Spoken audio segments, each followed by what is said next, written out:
Welcome, everybody, to episode 76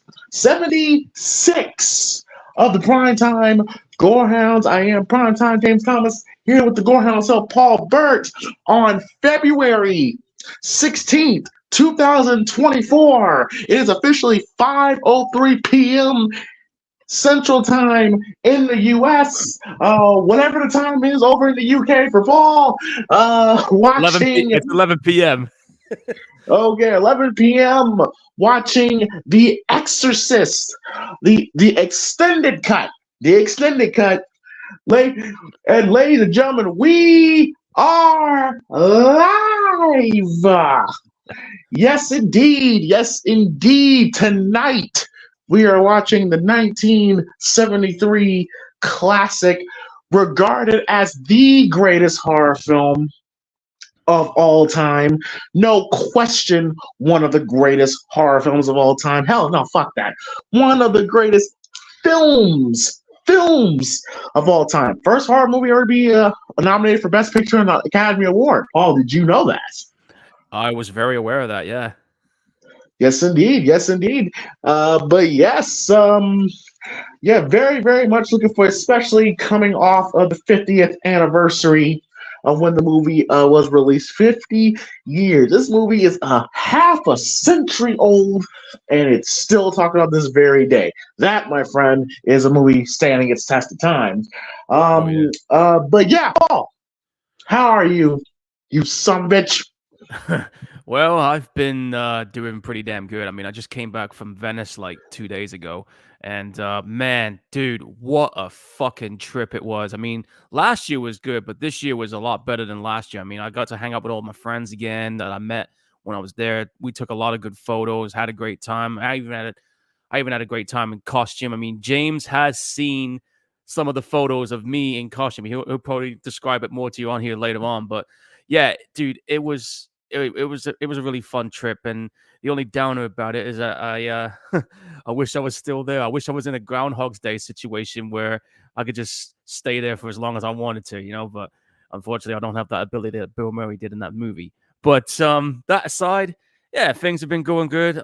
Got a bit of a sore back because I've just started getting my tattoo reworked on my back, so that's gonna take a couple of sit downs. But yeah, we're here to watch The Exorcist. I mean, what can be said that hasn't been said about this movie already?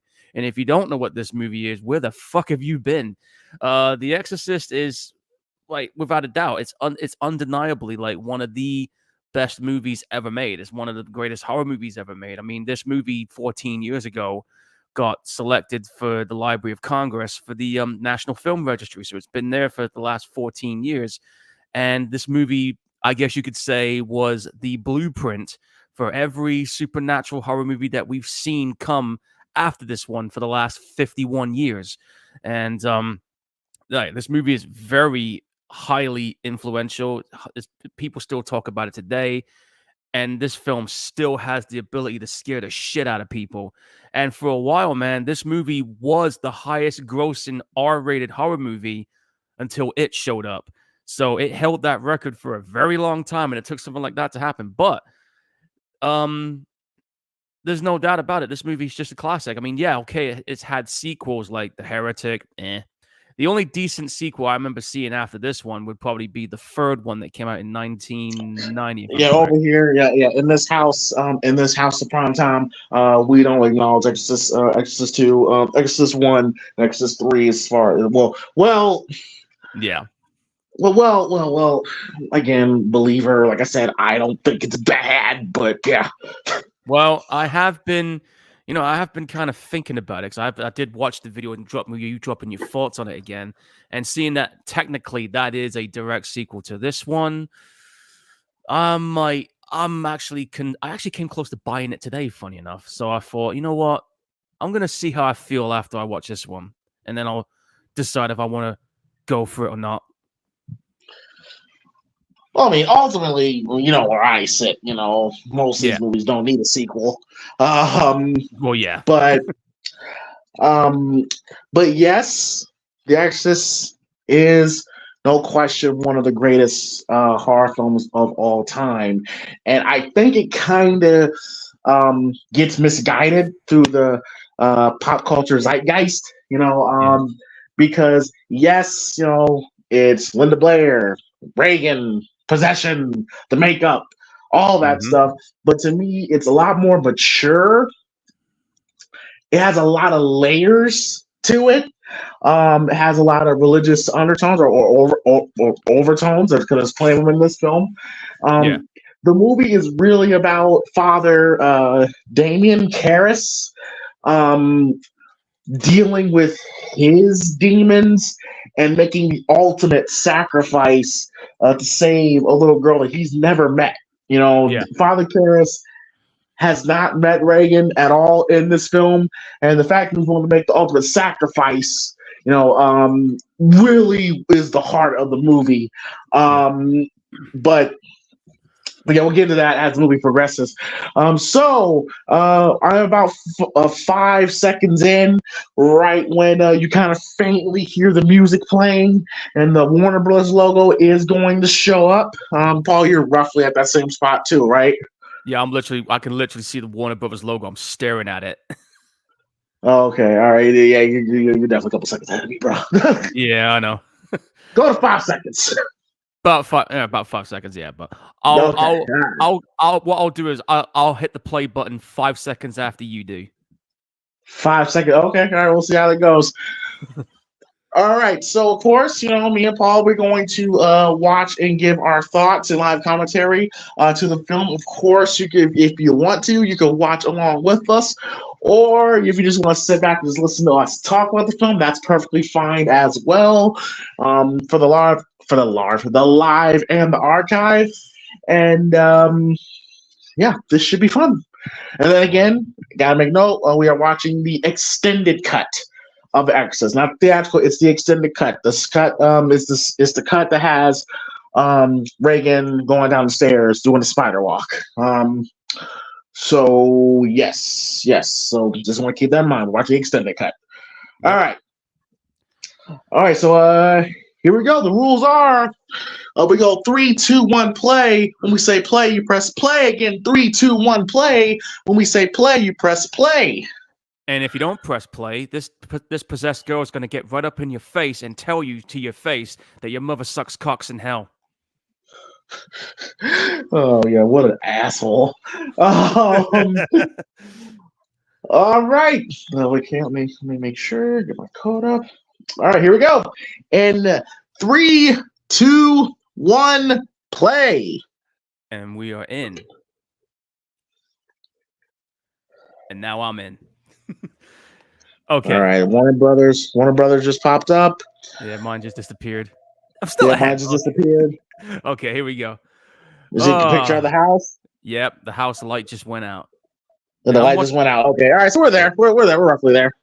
I'm watching this on 4K, by the way, guys, and this is like the remastered version with new sound effects and visual effects. So, be interesting to see how this one goes.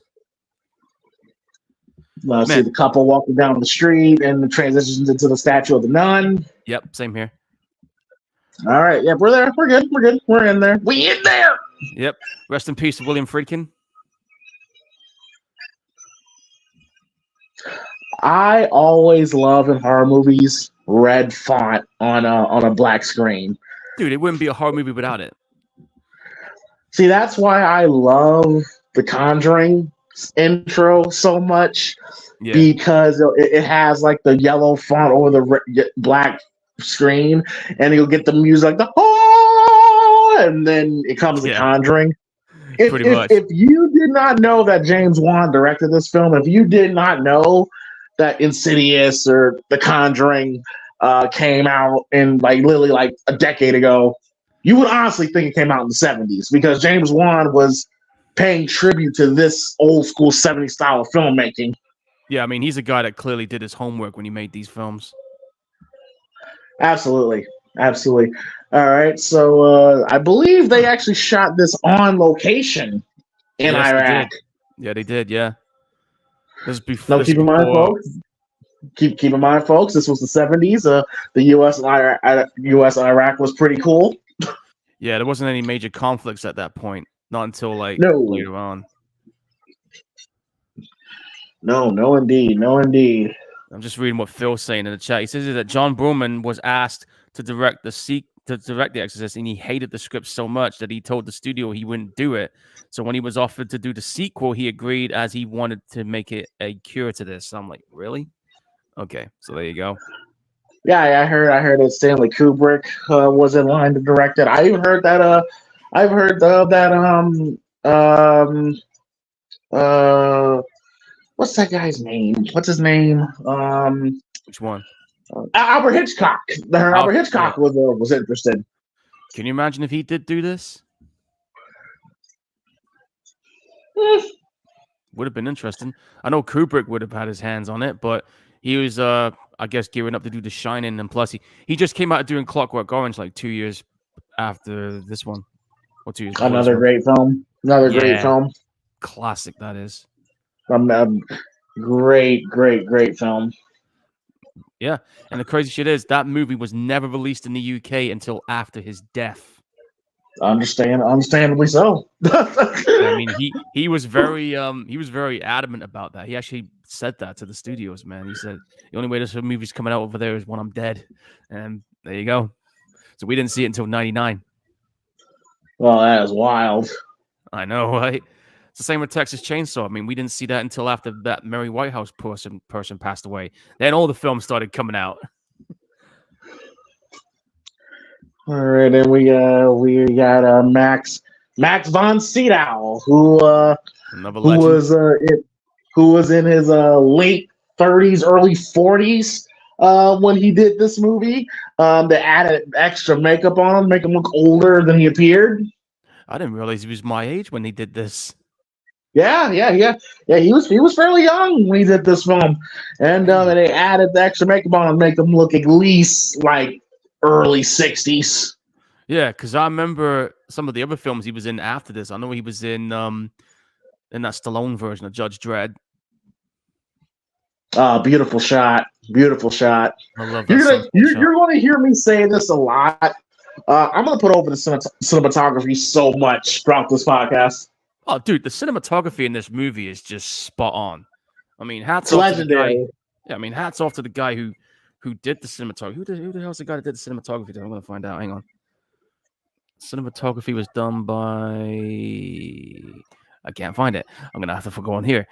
Cinematography was done by Owen Roisman. You know what's so funny? That everybody just always assumed Max, because Max von Sydow, this is the role that he's known for. Because for those who do not know, Max von Sydow is the Exorcist. Oh yeah, his character is the title character. He's just not in it that much. But it's the role he's most known for. So everybody just assumed he was old because of this film when he wasn't that old. I mean, 40. I mean, 40 is fairly young, but people always assumed he was 60 years old. Yeah, I was one of them. I thought he was too, but now that you just told me that, I was just like, oh shit, he was my age. Yeah. And what I love in movies, I understand they don't really do it as much anymore, which I get.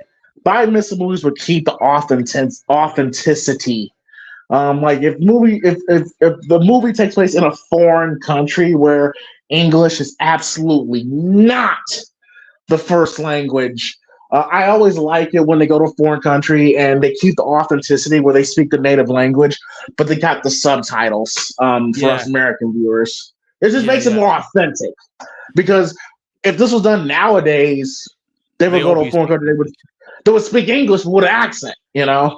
Yeah, pretty much. Because I mean, like when I went to Venice, but I remember the first time I went there, I thought, oh shit, I'm gonna have a hard time talking to people because they might not know what I'm saying. But luckily, they all did. Most of them, anyway. Which is right. Which it's I mean, you was lucky, but it's not realistic. Yeah.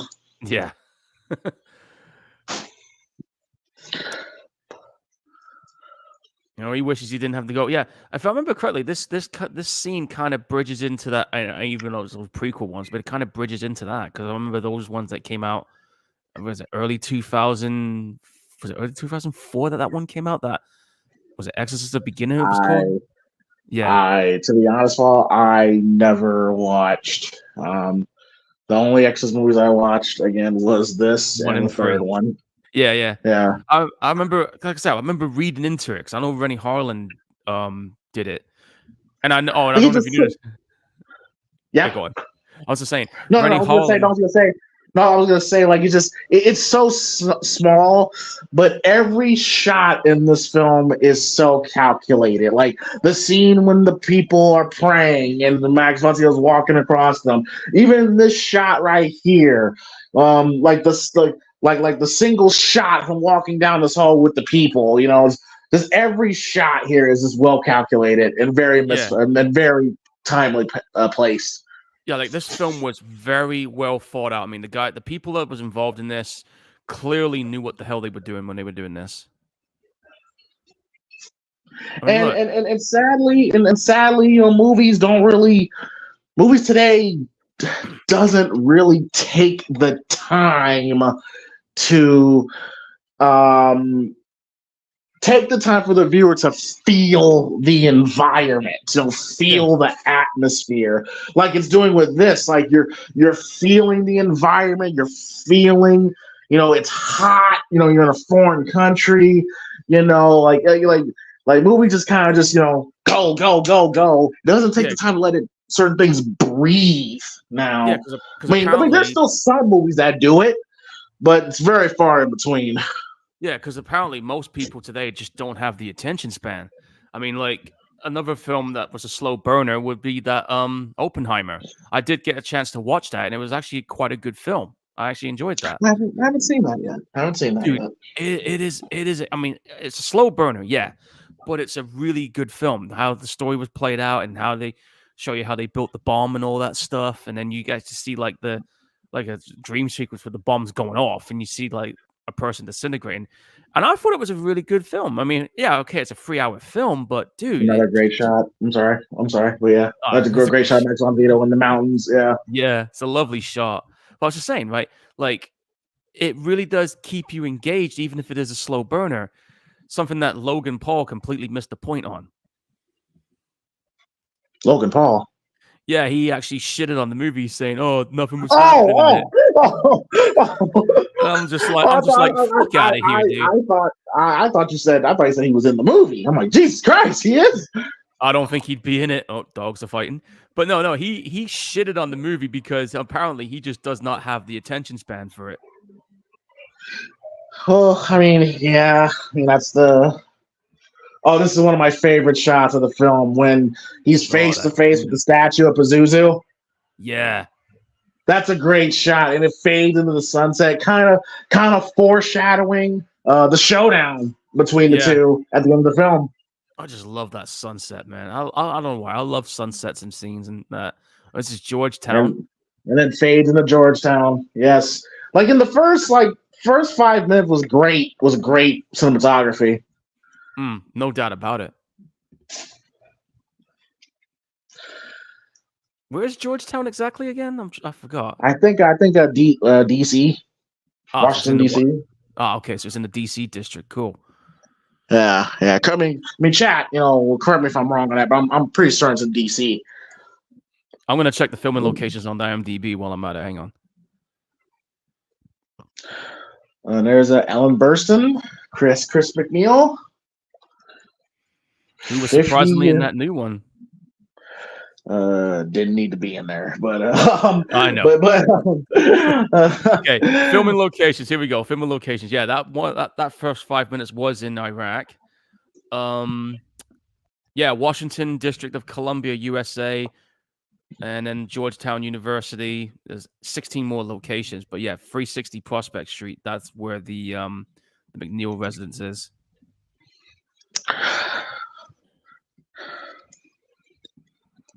But yes, but even just, I mean, Paul, you're a photographer. I mean, like every shot in this film, how it's filmed is just so good. I mean, just like just how the camera's following Ellen Burstyn, and Yeah, the cinematography is so beautiful in this movie.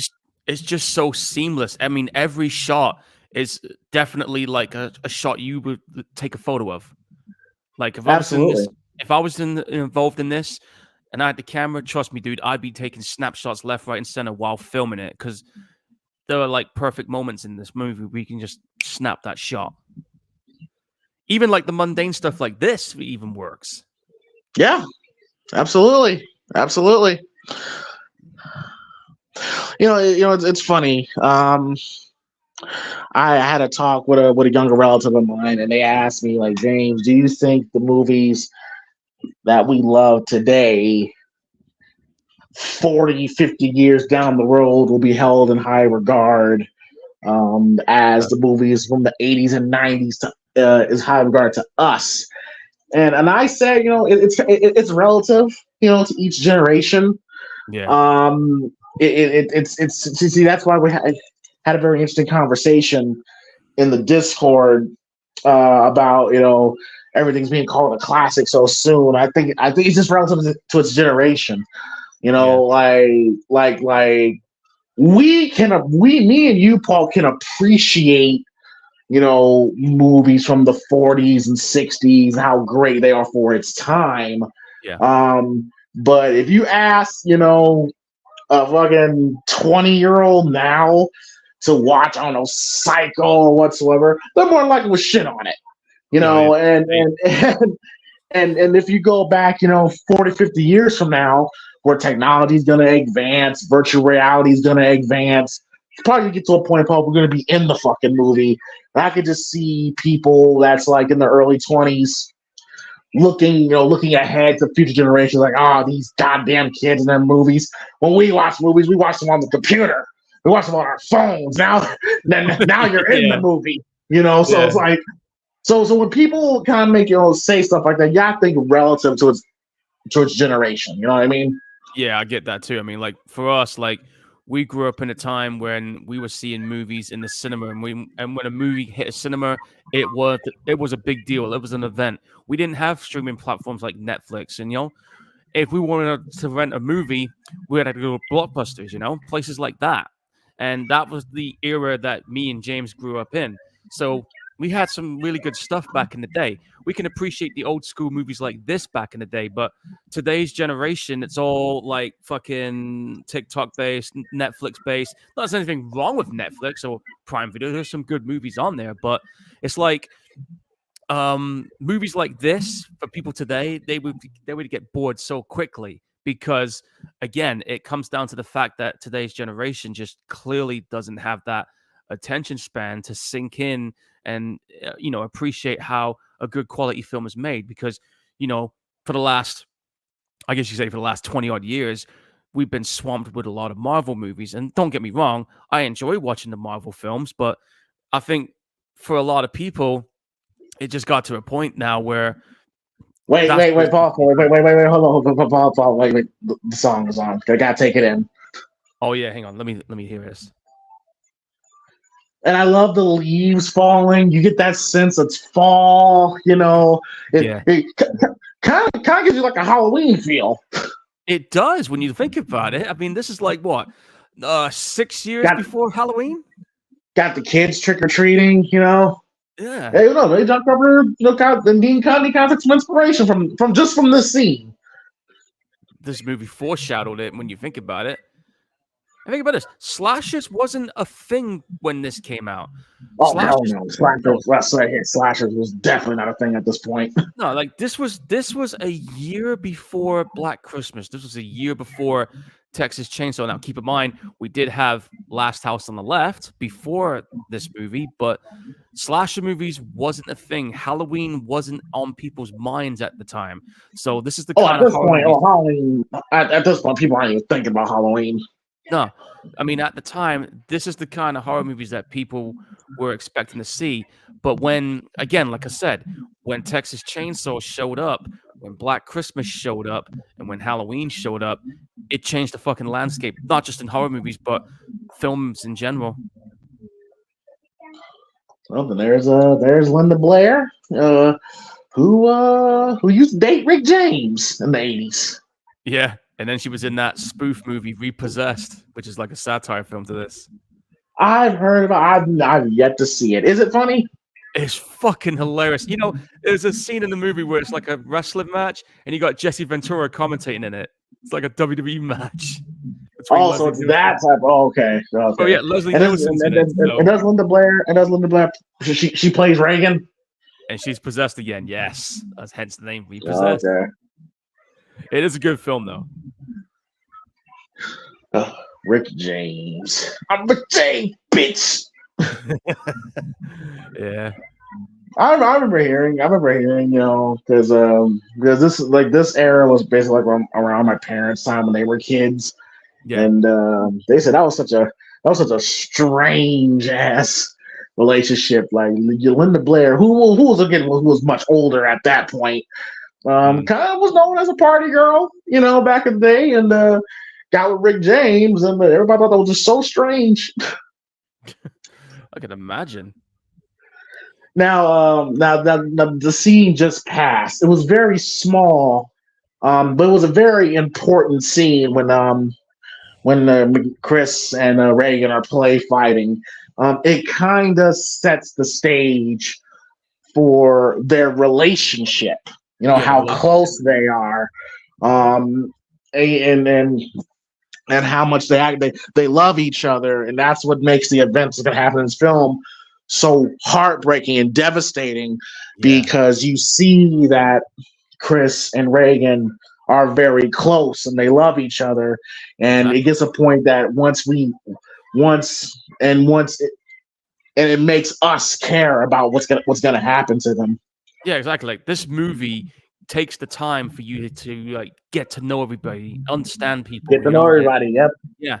Whereas, and you get to feel what they're going through, you know. And then when it happens, it's like holy shit. You start to feel what's going on. And then next we're at the scene where Father Damien comes home to visit his mom, and like I said, to me, Damien. Everybody talks about Reagan, which I completely understand, but to me, Damien is my favorite character in the movie. His arc in this film is the most intriguing to me because he's former no boxer. pun intended. No pun intended, but he has his own demons that he's facing in this film, and he slowly regains it back throughout the film, especially when it comes to trying to help this little girl. He's my favorite character in the film. And also, he had to make that harsh decision about putting his mum in. Well, we'll get to that later, but you know what I mean.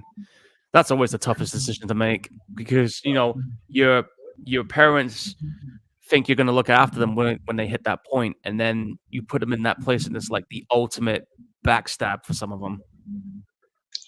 Timmy, how you doing, Timmy? Come here, Timmy. Yeah. I love it. I love the authenticity. It's great. Timmy, why you do this to me, Timmy? Yeah, because it's like he does care for her, but it's like he knows he can't do this all the time though, because he's got other things he wants to do.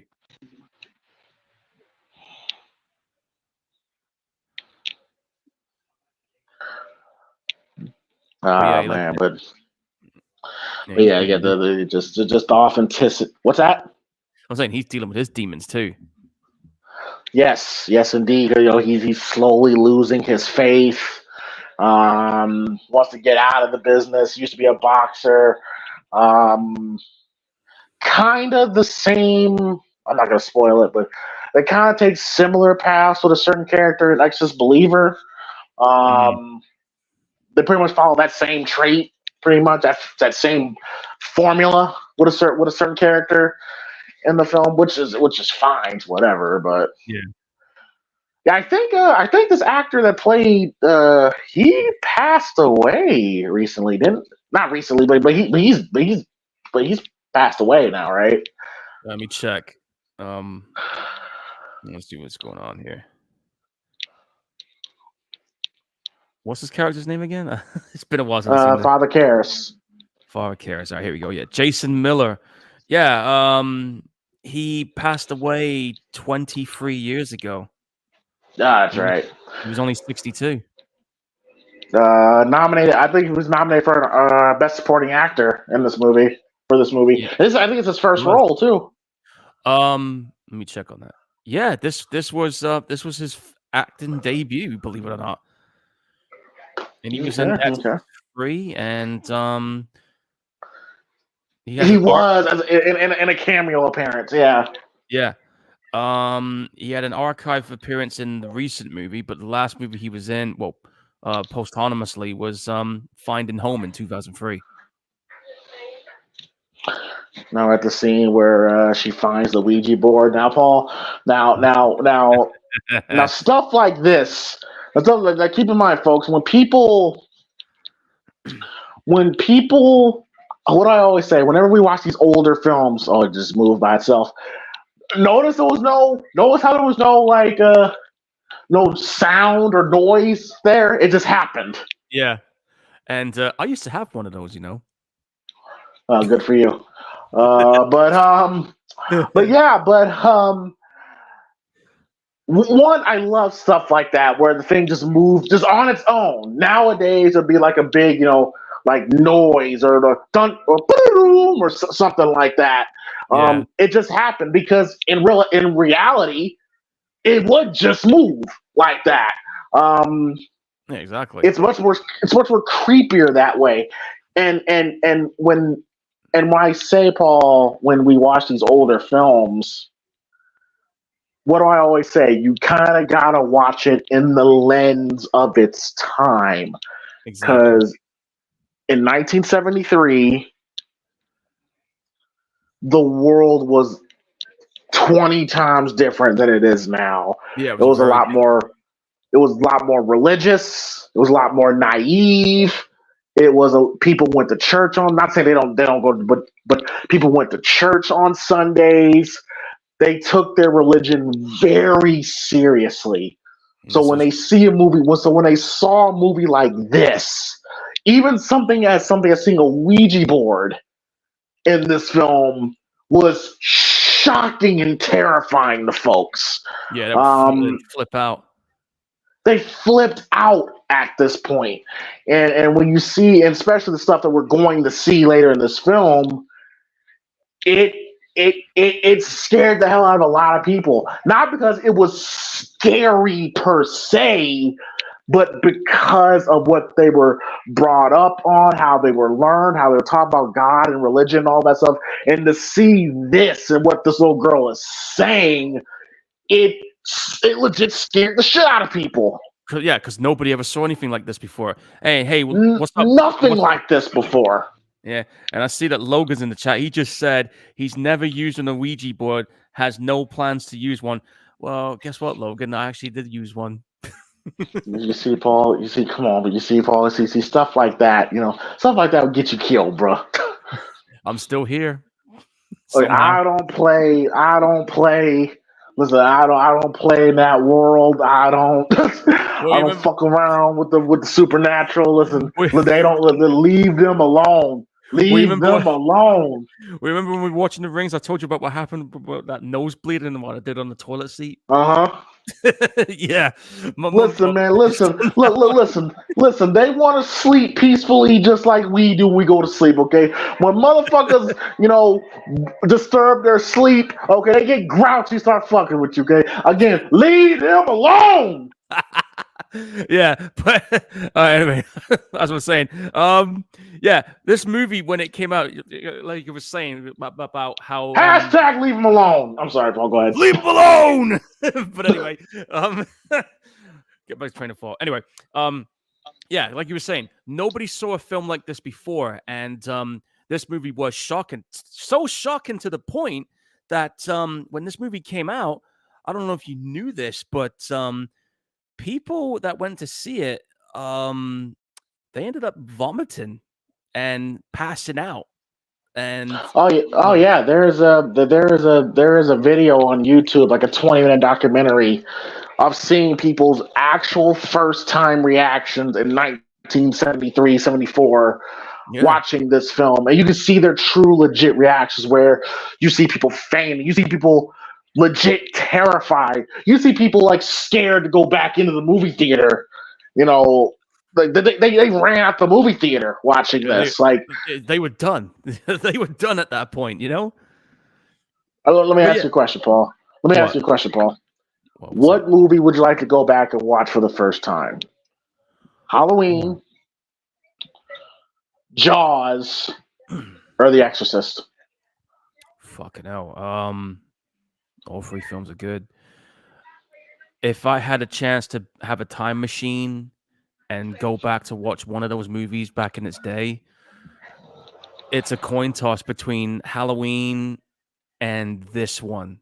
I would have loved to have seen people's reactions to this in the cinema. Oh hell, I would have loved to have gone in the cinema and saw it back in that day. I would say Jaws for the exact same reasons, being Yeah, the fact that it was the first summer blockbuster, and the cultural impact that that movie had, just like Jaws, just like The Exorcist had a huge cultural impact. Halloween didn't really have a big cultural impact. I mean, it made an impact in the horror community, but worldwide it really didn't. Where The Exorcist and Jaws, look, people were legit. And for Jaws, people were legit scared to go swimming. I'm not surprised after how that film panned out. Emotionless Zombie here says for him he would go see Halloween. Oh yeah, definitely. I definitely see that. Mm. But yeah, like I said, there is a lot of films that I wish I was old enough to see back in the day. Not just from films back in the 70s, but also like films in the 80s too. But yeah, yeah, it would definitely be Jaws for me. Yeah. Which, by the way, we did a live commentary on Yes, that we did. movie, and Yeah, we did. and of course the first Halloween. Yep.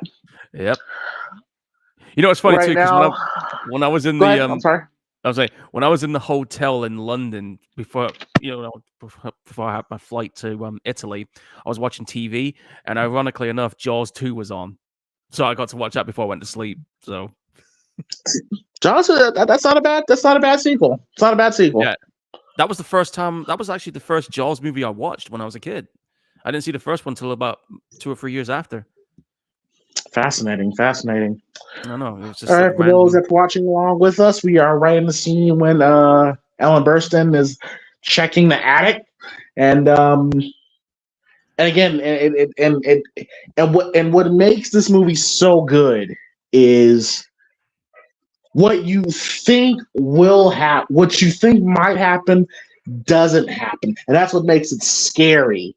Like the subtle sounds here in the garage, not the garage, the attic. Yeah. It just feels more realistic. You know what I mean? Yeah, exactly. Like you're expecting it to happen, but you're not going to get it, and that's You're the not gonna one of get it. the that's one of the genius moves that this movie makes. I mean, that's the one thing about this film director. It's like he knew how to pick his spots in the movie. Carl, Carl, Carl. Fucking thing See turned right into a there. flamethrower. See. I love that. I love that. I love that. And again, it just happened. There was no big noise that led. It just happened. Yeah, it was just, and I'm just like, yo. See, Carl, you be on that bullshit, Carl. Man, if my candle turned into a flamethrower, I'm throwing it through the fucking window. Like, I'll be Man, like, that would scare the hell out of me, man. I'll be like, fuck this. You know? Yeah, but I love that. I love that scene. In the attic, and then the can will just not explode, but pretty much, like I said, pretty much become a flamethrower. And it Yeah. just happened. Nothing led to it. Not a big jump scare. It just happened. And again, it's realistic. It's authentic. Yeah, exactly. Like it's very Because that's what authentic. happened. It would just happen. Yeah. You're not gonna get any warnings. You're just gonna get it just like that. Oh God, man, I'm just oh God, I just wish. Oh God, I just wish today's movie filmmakers would understand that. Like, you don't need to, like add a big boom. Like no. There is a few filmmakers out there that get it. They just don't get the what the fuck? Okay. They just don't get the credit for it when they do it. You know what I'm saying? That was creative. That was a creepy image right there. Well, that the Virgin Mary had spiky tits and a dick. Yep. Mm-hmm. Very creative. I'll give them that. Makes a good Oh album God. cover. Oh God. Those are. Yeah, but back then, they would just stick the damn needle in you, like without no regard. Yeah, they just put it in you, and it's like they just take the blood out, and it's just like, ooh, like you feel weird after that. Right now, Reagan's getting testing. Oh, I just saw that fucking face then. Yep, that was Captain Howdy. Now I believe Blinking that was missed. added. That was added to the director's cut. But quite honestly, Paul, I don't think you needed it. I think Reagan's expressionless face. That's all you need. That's all you need. You didn't need to have that bit. I remember the story behind that face was that when it first happened in the movie, like that wasn't even in the film. It just appeared, from what I was told. That's what the story goes. Yeah, but I get why you add that to kind of make you go, kind of make the crowd go, ah! I get it. I completely get it. But again, I'm a less is more type of guy. Like, just have Reagan acting weird like she is now, have that blank expressionless face on her. That tells you all you need to know. Yeah, that there's something weird is going on with her right now. Yeah, because right now it's like, what is going on? But that face, it's when I first saw that face, it just made me go, ah, I actually came close to getting that tattooed on me because I got all these other horror characters, but I'm trying to figure out where it's gonna go because all my arms are full up now. Oh yeah.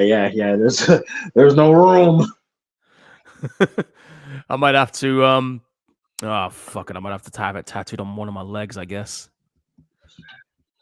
That and Art the Clown, I guess. Art the Clown, yeah. The new movie comes out in December this year.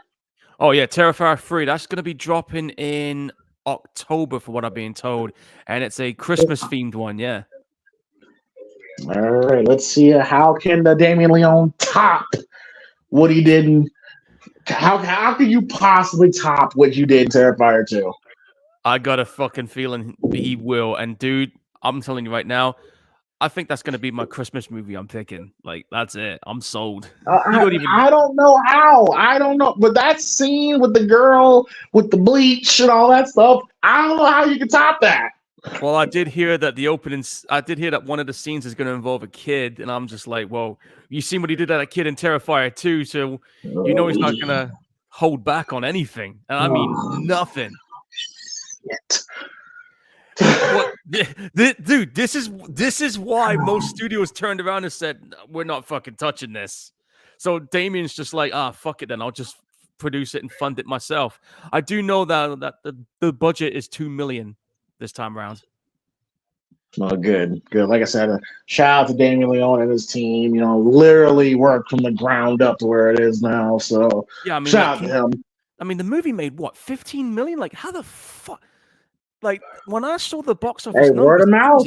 The word of mouth is strong, man. But that's how this movie got so popular, because of the word of mouth, about how, listen, when you hear, and keep in mind, when there's no internet around and this new movie called The Exorcist comes out, but all you keep hearing from friends and family is, did you see that new Exorcist film? Oh my God, people threw up, people fainted, and all that stuff. Your curiosity is going to want you to go see this film. Yeah, exactly, right? So it's the same thing that happened with the Terrifier films, and it's the same. And again, it's the same thing that happened with those Winnie the Pooh movies, right? Because they've become pretty successful in their own right too, to the point like wait, no. Hear me out. Right? If Terrifier 2 wasn't as successful, that movie wouldn't have been successful either. And that's the truth. Yeah, but the word of mouth for Terrifier 2 was a lot stronger than Winnie the Pooh. And people would talk. The word of mouth spread it all throughout the internet. You'll come and go see this movie. I didn't get that with Winnie the Pooh. No. And keep in mind also, the other reason why Terrifier 2 was so damn successful also was because of the backlash of Halloween Ends, because it came out around the same time, you see. There's that too. Oh, yeah, you're right on that, yeah. It's because people were so pissed off with how that one panned out. Yeah. I was fucked off with it, as you know. So when I saw Terrifier 2, I was just like, fuck yeah, this is exactly what I wanted in the movie. So, and Chris Jericho will be in Terrifier 3. Yeah. Maybe he'll get killed in this. Well, yeah, Chris Jericho's not exactly a well-liked man these days. Yes, I've heard apparently, but yeah, I mean, I did hear some hints that he's probably gonna get killed off, but because I saw like a fake head prop on one of the production stills. And I also heard that David Howard Thornton is also one of the producers of this movie too. Good for him. Good for him. And of course, there's that other fucking movie that's coming out, the one that you talked about a couple months back, that he's going to be starring in. What was it called again? Hang on, let me find the name of it. Timmy, why you do this to me, Timmy? Why? That's so harsh, man. You see, she feels like she's been backstabbed. Yeah, it's a tough call. It's a tough call there. No shit. Well, yeah, that movie, Stream, that's what it was called. The one that's got David Howard Thornton in. Dude, I'm looking at the cast lineup. Wait until you hear this. Listen to this. You ready? It's got Jeffrey Combs, Daniel Harris, Dee Wallace, Tim Reed, Mark Holton. Tony fucking Todd's in this movie too. Nice. And Terry Alexander, who played John in Day of the Dead.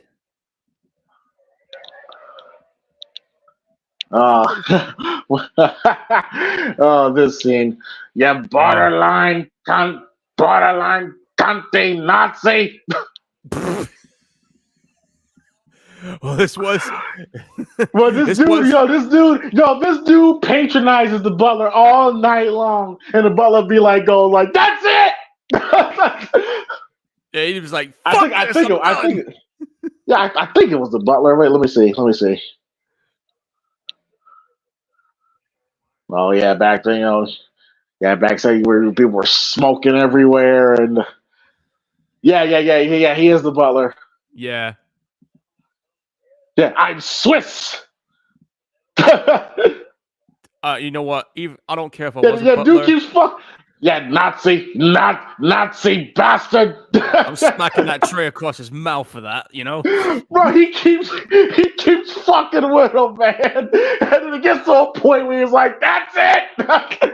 God, I'll tell you right now, the people that are butlers, they gotta show some major restraint sometimes, man.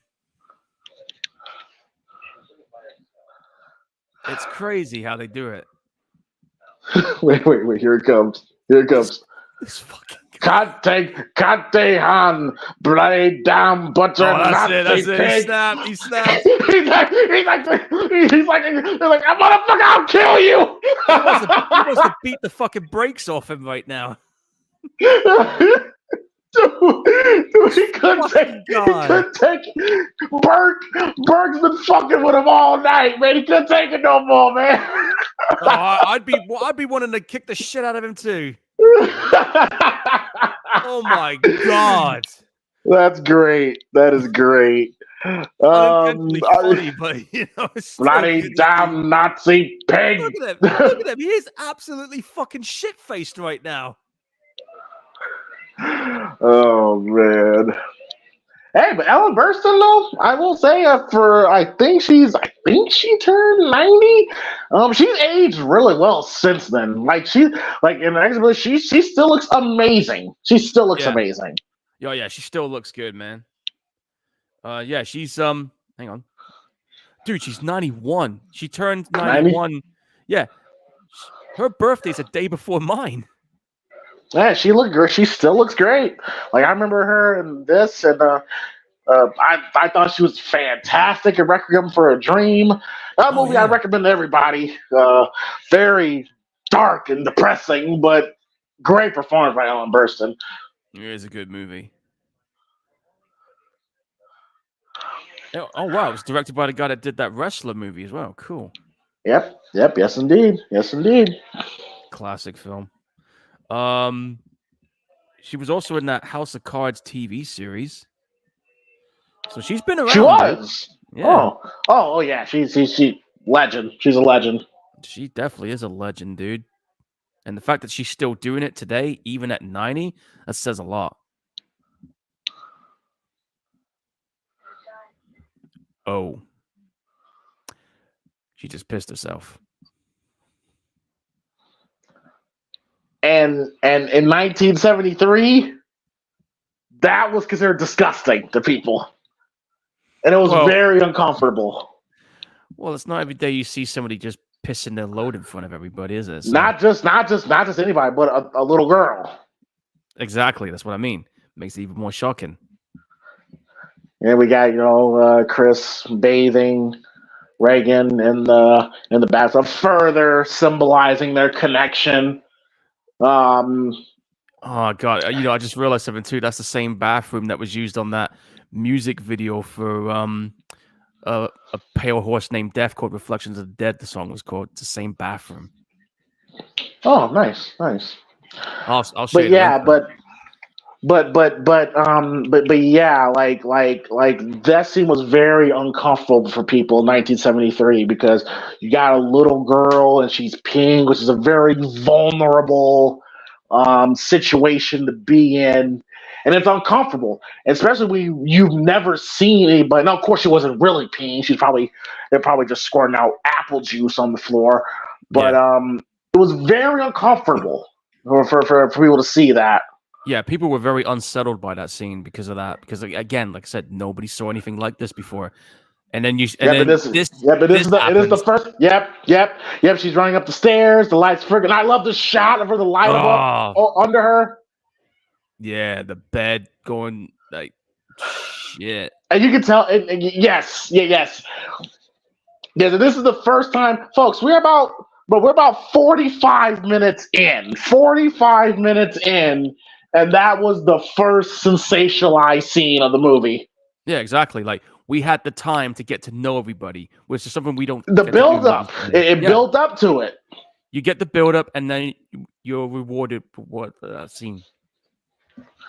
It's like in Halloween when we didn't really see Michael's mask in full view. It's like what, like 45, 50 minutes into the movie.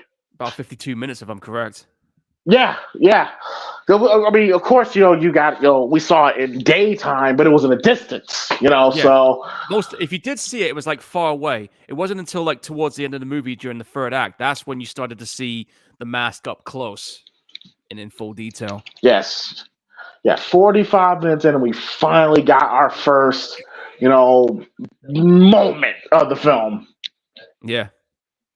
No, this guy's drinking heavily, and I'm not surprised because, I mean, he did turn his mom away in that nursing home, so. Everybody drinking in this movie. I am. Everybody drinking in this movie. Well, they would be if they saw some fucked up shit like that. But father's showing Father Karras' and his troubles in this movie. And like I say, he never meets Reagan. He never met Reagan before the exorcism. He's going through his own demons. Yeah, and stop me if I'm wrong, but they don't share the same screen until towards the end or something like that. Pretty much, wait. yeah. Yeah. And I love this dream sequence. I love this dream sequence. That is pretty good. How Look they how set that up. simple it is. Look how simple how grounded in reality it is. Yeah. Yeah. Because people have dreams like this. I know I have. Yep. Yep. Take the guy out of there. You don't need that. But yeah, he's running to get his mom, and his mom is going down the stairs. And Paul, do you know what that symbolizes? What's gonna happen later on? Well, sure, but she came up the stairs, but Went then back she's going down. back down the stairs. Heaven and hell. Yeah. Very synonymous right there, man. Yep, heaven and hell. Yep. So I just love that. You get the shot of the demon. Didn't need it. Didn't need it. But I don't know why they showed that demon face again. It's not necessary. We didn't but need it. it's to startle the audience. So that's what it's for. Which Right. I get, but it's not necessary. Yeah, I know. Man, like I And then said, like I don't know if I'd be able to keep my faith intact with all the bullshit that's going on. If I wasn't to well, I mean, well, like I said, Paul, like this was around the time, like I said, the country was very. Oh yeah, doctor smoking in the hallway, in the doctor's office. Yeah, that doesn't happen anymore. No, you do But that now, you get fired. You know? but yeah, but like I said, this was around the time when the country, was very, very religious, Mm. and people didn't ask questions like they do now. I mean, I'm a Christian. I believe in God. I'm a very spiritual person. Paul, you kind of like to do your own thing about it. But this movie, if you drop this movie in 2024, 23, it would not have that same effect because society as a whole, isn't wired like how it was in 73. Yeah, the world's different. Like in the last 51 years, a lot of changes have happened, and like there's more information out there, there's more opinions out there, there's more of like everybody now free thinking on stuff. They're not pre-programmed with stuff like they are, Yes, indeed. Because like I said, I've said it before, but I'll say it again. When it comes to me and religion, right? Like for me, I don't necessarily rely on religion to determine if I'm a good or bad person. I base it on the decisions I make in life. All depends on what you do. Hey, that's how I see it. Hey, there's nothing wrong. Hey, there's nothing wrong. There's nothing wrong with asking questions. There's nothing wrong with looking at something and saying this doesn't really make sense. Yeah. But But it's like if there is an afterlife, I'll find out when I'm dead. Yeah, we'll all find out. Hopefully not soon. Well, like I said, when our time's up, hey, meet me at the bar. Hilarious. We'll catch up on stuff. This scene here, when they're operating on Reagan, this was uncomfortable to everybody in 1973 because what they do here seems so barbaric. It's so old school. You're like, what the fuck? Like, look what they do to her. Yeah, it's like shock therapy, isn't it? This is a very, very crude procedure right here. You don't do this now. You do this now, it's like inhumane. Because now technology has like we've come so far when it comes to medical technology. We've come so far. Yeah. Like if you did this now, you'd be. Yeah, it's very cake. It's barbaric now. It's unethical. Guys, don't even put her on anesthesia. Oh. But yeah, we had the blood squirts out. Yeah. Come on, dude. There's better ways. Yeah, what are they doing? Like fucking vampires, maybe? I don't know. But yeah, but but yeah, but that was very uncomfortable, especially seeing again. It's a little girl going through this, you know. Yeah, exactly. I wonder. I mean, I yeah, wonder. yeah. Listen, you better just listen. All you people, you better be happy we got anesthesia because back people in the 30s and 40s when they had to go to the dentist, man, anesthesia wasn't a thing. Shit, you had to deal with that shit getting your teeth pulled out. Try doing it in the No, no, late. I think they said what they would do is they would get you drunk or something like that. Yeah. Or try doing it in the late 1800s and early 1900s when you have to like have your limbs chopped off with no anesthetic. Oh fuck! Good luck getting through that. What I love about this scene here, because they just did testing on her, and the look on the doctor's face, he's puzzled because there's nothing wrong with her psychologically. No, there isn't. Like it's normal. Yeah, they can't explain why she's acting the way she is. And that's what makes it scary because and this is another layer to the film, the whole, science versus religion. Yeah. That's another layer to this film that people kind of gloss over because you got the doctors here I mean, who's looking at it from a scientific stand, from a yeah. scientific. Oh shit! Oh I mean, shit! even Insidious did something similar to that. Oh, here we go. Here we go. Well, I love how the camera shakes when I'm running up the stairs. Yeah. Yeah, chaos. It's chaos. Holy shit. Linda Blair is a trooper. They put her through the works, man. Yeah, I think they said because they put her in a harness and they sped Oh, it up fuck. on her. And I think fuck. like fuck. Oh fuck, yo, the Oh! white eyes.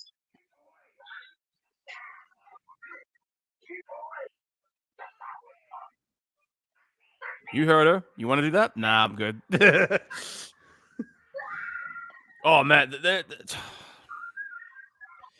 Again, it's a very simple scene how they done this, but fucking hell, it's so damn effective. Even now, It's uncomfortable. it's unnerving, bro. Jesus Christ. And I love how the next scene is just silence. Where you just deal with all this chaos, all that craziness. Just had a little girl scream, "Fuck me, fuck me," and now it's just peaceful. It's calm now. I like the comment Like that it just makes the viewer go. It makes it go like, what the fuck? What just happened? Yeah, I like the comment that Motionless Zombie said. He said when that doctor gets slapped, he finds it funny. It is a pretty funny scene, I gotta admit. Like she just fucking blasted one. And Logan here says you can't even quote most of these scenes in this movie without the public getting all offended. Well, yeah, But like I keep saying, man. Think back in 1973, seeing this 12-year-old girl saying the things that she's saying. I mean, nowadays it's nothing now because kids talk like that all the time. But yeah. back then, it was blasphemous to hear a little girl talk like this. Again, nobody was ready for this movie. Not a single person. But yeah, but like I was saying with with the doctors and the scientific, like they're not wrong in thinking the way they are thinking because they think it's got to be something mental with her. But it's just this is just above. It's bigger than that. This is above their pay grade. Yeah, I mean, like they're looking at this from a scientific standpoint. They don't realize that this is more than what they're dealing with right now. And Ellen Burstyn, her acting is great. You feel her grief for her daughter. Yeah, because right now it's got to the point where she's thinking, man, what is going on? What did I do to deserve this happening to us? What the fuck is that? Some kind of scan? That's some scary shit. That's a very That's a very old school scanner right there. If I say so myself.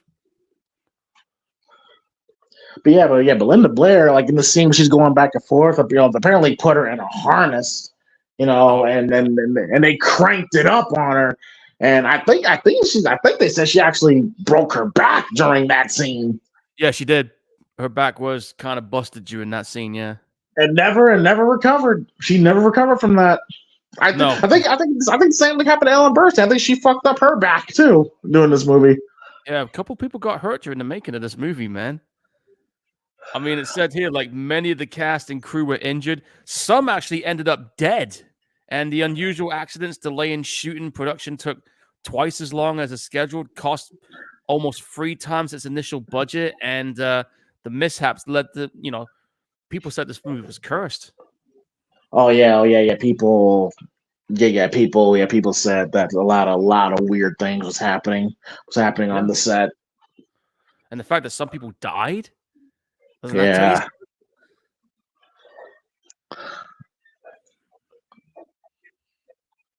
I mean, the fact that like shit like that doesn't happen in movies all the time.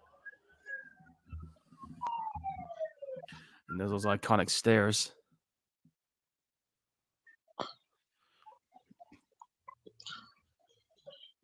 No, I think we are about to get to that scene, but the scene when oh, I love it. Oh, the lights flickering, subtle stuff like that. That was pretty cool. Oh, I think I know what's coming next. Is that scene, isn't it? And what everybody talks about. Oh, enough with the fucking face already. Jesus Christ. Again, it's not necessary. It's not needed. Didn't need it at all. Like now you're fucking overusing it. They just saw it again. The light. Oh yeah, but her room is cold. Do you know about this, Paul? That they actually lowered the temperature to like 20 below zero in Reagan's room. I did hear about that. Yeah. Yeah. So when you see Ellen Burstyn's breath, and you see her, covering herself, trying to make that's legit. Like that's their legit reaction. It was cold as shit in that room. No, I mean, like I've got a pretty good tolerance when it comes to temperatures, but minus 20, like, yeah, that would be. I mean, I'm a winter's kid and all, but even I couldn't handle that. Now, of course, in movies today, you could not do that, but no, you can't. But it takes away from the performance. Yeah, nowadays you can just like you could maybe like CGI it or whatever the fuck they do, but it takes away from the performance. Yeah, exactly. Like nowadays, if you try to do the shit that they did back then, you'll get a lot of workers' union rights coming at you sideways about it. Now I was crazy enough, Paul. Oh, I'm sorry. You was gonna say, what was you gonna say? Because now everything has to have a safe working environment. Otherwise, bad shit's going to happen. I mean, look what happened in this movie. I mean, another example of bad shit happening would be like Brandon Lee getting accidentally shot dead. Things changed after that. That was a tragedy. Yeah, no shit it was. Now we're about to get the crawling scene, which crazy enough was not in the theatrical cut. I would have put that in the theatrical cut. Dude, if they had that in the cinema cut, I swear to you right now, people would have lost their. Oh, people would have lost their shit. They would have lost their. It is one of the creepiest. It is one of the most creepiest moments in movie history. Right here, here it comes. Here it comes. This would have sent people off the deep end. Fucking hell! We're doing a bit of a Bray Wyatt right now. Rest in peace to him. Oh, that's still creepy. That's my first time seeing that scene, by the way. I've never seen that scene until now. Fucking you never seen it? No, I never saw that scene until I heard of it, but I never saw it until now. Fucking A, that was good. And it's so creepy because look at it from Chris McNeil's perspective that my daughter should not be able to do this. Like it'd be one thing if we establish that Reagan was a gymnast, whatsoever. but she wasn't. She's a regular little girl. So the fact that my daughter did that, that's not Yeah, normal.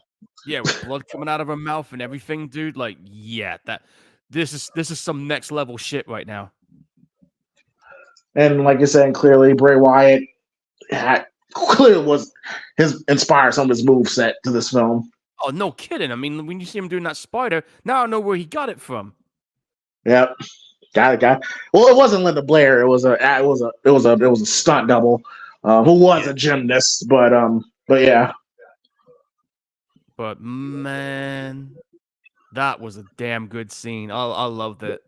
one of the creepiest scenes in horror movie history. They should have had. I'm sorry. They should have had that in the cinema. I would have loved to have seen Oh people's reaction shit. to that. Oh fuck! Here we go. And then the look, the shot of her looking up at the guy before she grabs him in the dick gives me chills every time. Oh, It's about to come up oh shit! right there, Oh, right there. But just that stare of Linda Blair looking up at us is it gives me chills every time. dude, the way she stared them down, like, fuck, man, that was. He's having a rocky moment here. And I love it. And people say, "Oh, James, you focus too much on the small stuff." But I love this because you could tell it's fall. It's cold. You can see in the steam line in the background. You see the smoke coming out. Yeah. I love stuff like that. It sets the scene And perfectly. If you, you don't you have the feel the environment. yeah, you need that environment. I mean, that's something that a lot of these movies don't seem to have these days. Like you were saying earlier. Motionless Zombie asks, The Omen or The Exorcist, which would have scared y'all more if alive in the 70s? I say the Oh, Antichrist walking amongst us on Earth is scary. You can't stop or fight it. For me, it would have been The Exorcist. For me, that's a tough one for me. did the Omen when did the Omen come out? Let me have a look. Hang on. I don't know if it came out before or after this one. I'm gonna look. The Omen came out in 3 years after this one. Yeah. It would have been the Exorcist for me. Yeah. I mean, I like The Omen too, but I mean, The Exorcist is where it's at. Omen's great. It's fantastic, but again, just And can you believe we got a new one dropping? Of course. It's called The First Omen. It's about that. Let me see if I can read the story on this. I'm going to see what's going on. It's connected back to the first one. Well, it says it's a prequel of sorts. Yeah. Hang on. Let me read it. Okay, it follows an American woman sent to work at a church in Rome who uncovers a sinister conspiracy to bring about the birth of the Antichrist. Wait, American woman. Is this about that woman that hangs herself in the first movie? Is that who this is about? If it is, I don't care. I guess I don't care to know her story. What was her name? Margaret? It's all for you, David. This is all for you. What? Did that woman It's a creepy scene. It's a creepy scene, but I don't care. Go watch her story. What was the name of that person that hung herself? What was her name? Was it Margaret? I haven't watched Omen in years. I'm gonna have a look. Hang on.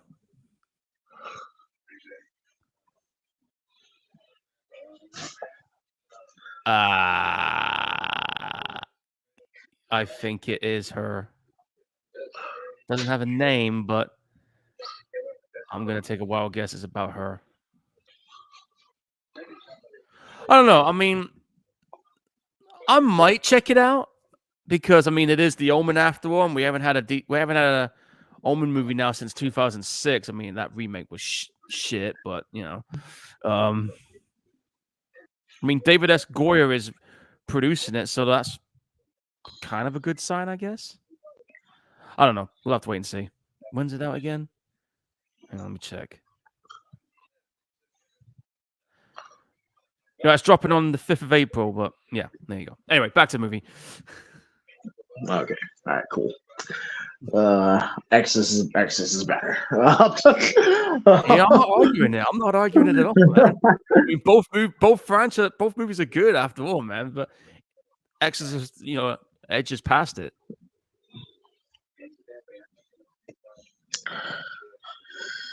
But yes, hopefully you guys are enjoying us watching The Exorcist. Great film so far. We're at the scene when the Father Karras and the cop are having a conversation at the campus. Yep. Didn't I see that guy in the Godfather movies? Oh yeah, he's a very well known character actor. Can't think of his name, but yeah, I thought I saw him somewhere before. He's a part of that old Hollywood. If you don't know how old Hollywood used to operate, Yeah. think of it as a basketball player or football player signed to a team. Like let's say for example, Paul, if a movie studio wanted you for their movies, let's say Warner Brothers wanted you, Paul, you would sign a contract. For Warner Brothers, you could only do movies for Warner Brothers. They paid for your training, they paid for your photo shoots, all that stuff. But you would not be able to work in any other production company. Yeah, that's how they did it back in the day. A lot of these studios would have you locked in for a couple amount of years. And I think that ended. I think that ended like in the late 70s. Yeah, but that's how Hollywood used to operate. Yeah, and plus a lot of these actors, no doubt, practiced the Stanislavski system back in the day. They have that old school approach to how they act, which is something that not many actors today do.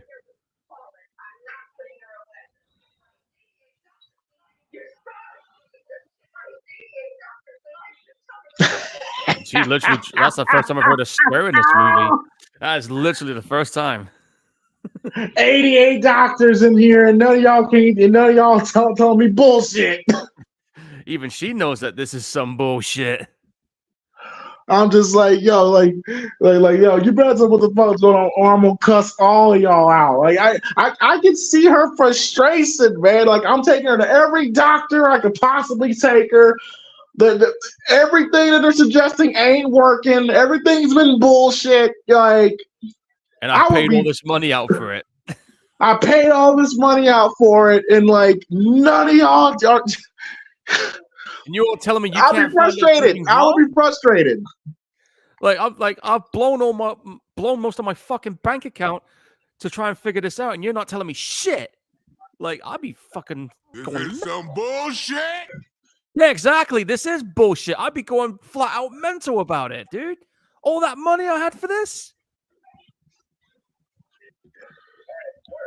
Fuck.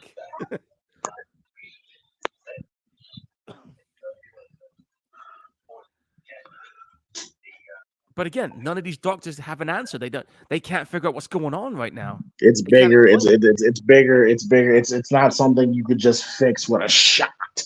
It's not something you can fix with just giving her medicine. Yep, exactly. Like this is something a lot more bigger than you. You're in over your heads right now. I will say the one nanny, the nanny chick is kind of hot. Yeah, especially for back then. Yeah. Oh man, she is looking like hammered shit right now. Like, she is out. Man, the butler's strong as hell. He has to be with all the work he's got to do. Man, you saw he was gonna fuck up Burke in that kitchen. Oh, he was gonna beat the damn brakes off him. Like, he was ready to go. He's like, I warned him to stop fucking with me. I warned him. He's like, I'm gonna fucking kill this guy. Like, fuck all that noise. Berg was patronizing. He was messing with him that whole night, man. Like I said, there's only so much I would take if you keep poking me with a So stick. much you can take. I'd have probably thrown that dude through the window a long time ago. But, And how he said it too, like "goddamn Nazi pig," and like I was like, I'm about to kill this motherfucker. Yeah, someone's done at that point. Someone's done. I hope you guys are enjoying the movie in the chat on here, folks. This has been a fun one so far. Yeah, Carl. Yeah, it was Carl. Yeah, Carl. Yeah. My man, Carl. Carl couldn't take that shit no more. No, he had enough at that point. Like that was it. That was it for him. That was it. Y'all better stop fucking with my man, Carl. Like, yeah, he was actually a German actor too. Oh my God, man, I'm tired for this cop, man. Those look like the same steps that the Joker was dancing down. Get ready for a shocker, because they are. They are the exact same fucking stairs, dude. Oh, okay. From what I understand. God, I need to watch that movie again. I haven't watched it in a while. And Carl, you just stop yelling at me. Like, I'm doing my best here. I'm doing what I can, dude. I'm sorry. I'm sorry. Like Carl's funny. Yeah. Man. And right now got a scene with the cop talking to Crispin Neal. Cop's being a little suspicious. Yeah, because he thinks there's maybe not everything is what it seems. Yeah, he's thinking that she's doing something. Yeah. That's how most cops would think, you know. Oh yeah, for sure. But yeah, but yeah, I really love how like they space out the crazy moments. It all pays off in the last. It all pays off in the last like 40 minutes. But the third act of this movie, when we get there, oh man, that's when things get insane. You know. Yes, I love the pacing of this film. I love the cinematography all throughout this film has just been beautiful. The acting all around has been fantastic. Ellen Burstyn has been she's fantastic as Christopher Neal. Linda Blair is fantastic. Now, Paul, have you seen the scenes of the possession scene? But it's just Linda Blair talking.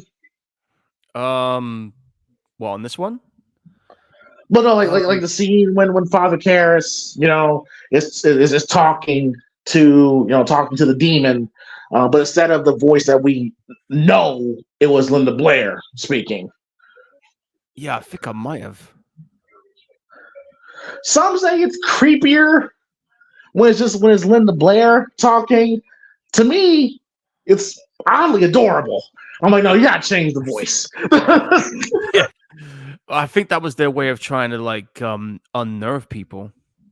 And I get it. I get having Linda Blair saying it's a wonderful day for an exorcism, but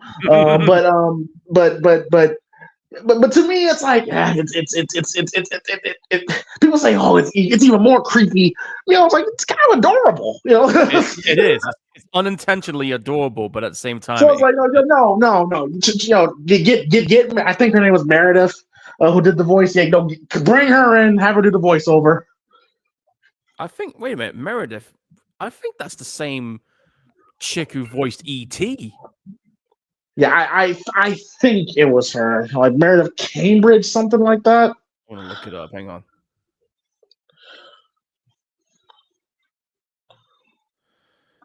Miss Meredith Cambridge. Hang on. Yeah, I'm looking up her casting right now. She passed away in 2004, 20 years ago. Um, Mm-hmm. I'm looking to see what other films she was in. No, she wasn't in E.T. I was wrong. Okay. But it sounded similar. I'll say that much. Yeah, she put her voice through hell. I think she said that to prepare for the role. I think they Jeez. said she ate raw eggs. She ate raw eggs, chain smoked, and drunk heavily to make her voice sound like that. Yeah, that'll do that because I remember when I had a shitload of raw eggs, man. That happened to me too. Yeah, never. I wouldn't advise it because it will take you. For me, it took me about 2.5 months to recover it. So for two and one a half time I months, one time I tried to do the Rocky thing, and then but put a bunch of raw eggs in a glass and drunk it. oh Oh shit. man, bro, I puked so fast. Oh. Well, I'll tell you, like when I had that many eggs, let's just say the toilet had a hard time. I'll say that much. But yeah, like my voice was shot so bad, I sounded like Duke Nukem for a while, which was funny as shit. But it was the only way I could get my voice out because if I tried to speak normally, I couldn't get nothing to come out. So that's what I had to do. Yeah, never again. I understand. May have to build a tolerance for it, but never again. No, I've already been there once. I don't need to do it again. Yeah, I'm good. So shout out to Stallone for doing that shit. He's got some balls to do it. I'll give him that. He's probably done it so many times. He's used to it, though. Oh, at this point, yeah, I've been doing it for like what 40 years. Yeah. Yeah, pretty much. Oh shit! Here we go again. Oh, shit! And they've added new All sound practical. effects.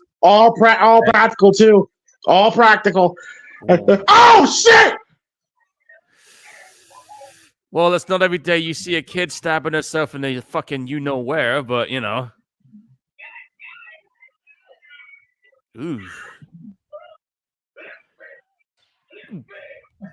I guarantee you right now, I would have loved to have been. That's where she hurt her back. That's where Ellen Burstyn hurt her back right there. Yeah, And that scream was legit. Dude, I'm telling you right now, I would have loved to have been a fly on the wall to see people's reactions to that scene. Oh shit, the head spinning. Oh fuck! Wow. That is still terrifying. That is still terrifying.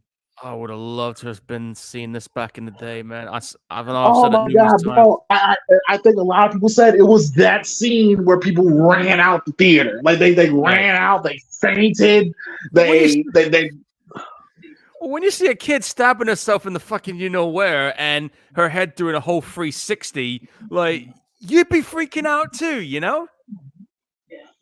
And once again, and I know I've said this all throughout the show, but again, 1973 again was a very religious. We was a very religious country. No, they took their Christianity and their faith very seriously. So when you see a scene with a little girl, I'm about to get a little graphic here. When you see a little girl masturbating, and of course not masturbating in an affectionate way, but in a very violent way, literally shoving the cross into her vagina, which that's what happens. That's what happened. She was ramrodding it. Okay, so that's what happened. Oh, it's being gross. No, that's what happened. That's what we just saw. We're calling what we see here, guys. Yeah, so when she does that, and that time in that world, that was blasphemy. Like you know the Catholic Church, you know they were not happy with this film when it got released. Oh, they lost their fucking minds. I remember hearing stories where people from the Rat Catholic Church would come because in the movie theater there'd be like long lines to come see this film. And they would come to the church, throwing holy water on people, boycotting the movie. Like, this movie caused a lot of controversy. Bro, they say it got so bad, Linda Blair had to have bodyguards around her for 6 months. I'm not surprised. Because people thought she legit was the devil. Well, not people, but the Catholics thought she was legit the devil. They were going to do something to her. Yeah. Like, I'm not surprised that people like freaked out the way they. I mean, I understand it. Like, but god damn, dude. I'm looking at the UK release. I'm going to see what happened over here. Cause I think it got banned in the UK for a while. Let me have a look. Hang on. The original trailer of The Exorcist was banned. It was banned in theaters because they thought it was too frightening. Oh yeah, you're getting like flash images of that face. Yeah, the trailer with the flash images, like that trailer got banned in theaters because they thought it was too scary. Like, imagine seeing that trailer in a dark ass movie theater, dark smoke filled movie theater, in this early '73, bro. That shit must have been terrifying. Yo, listen to this. Listen to this about the UK reaction to this movie. Upon its British release in 1974, The Exorcist drew nationwide protests around England. Nationwide Festival of Light, which is a Christian public action group. Local clergies and concerned citizens handed out leaflets offering spiritual support afterwards to those who went to see the movie. A letter writing campaign, local councils by the NFL led many to screen The Exorcist before permitting showings. It was thus banned in some areas. And in 1981, when it was released on video, after passing the Videos Recording Act in 1984, which is the BBFC, which is our version of the age rating system over here, the majority voted to grant it, but director James Furman vetoed them and believed that even with a proposed 18 certificate, the film's notoriety would lead underage viewers to seek out the film. So therefore, the movie was fucking banned for years after its cinema run. It didn't get a video release over here until 1999, and it was never shown on TV in the UK until 2001 on Channel 4. First time showing ever. Carl, what have you been doing, Carl? I don't fuck. Oh, what the fuck?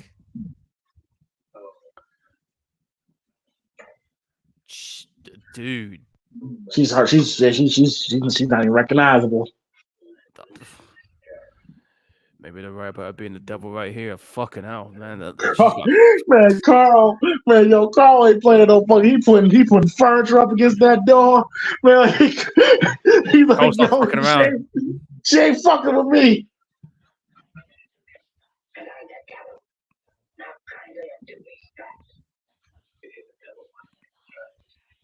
Oh my god, dude, her face is all scarred up. She's got that, whatever the hell that is, going up her damn nose. I hate those things, by the way.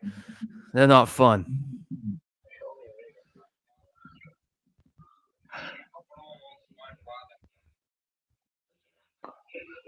Oh, dude. Would you like to leave a message? I make sure she gets it. What an asshole! What an asshole this thing is, man. Dude, like. Yeah, but they said everything that Reagan's saying here. Yeah. Before the voiceover, it was Linda Blair doing all this, and like I said, it's cute when she says it. So they had to bring. Oh, there's the pea soup. There's the pea soup. Oh, fuck, dude. I was trying to finish my Watsits. I'm done eating now. That's it. Yeah, that's the pea soup. And apparently, Jason Miller did not. I think it was that he didn't. Well, he expected to get spit on. I don't think it would. He expected like that much to get spit on him. He got fucking gobbed on, all right.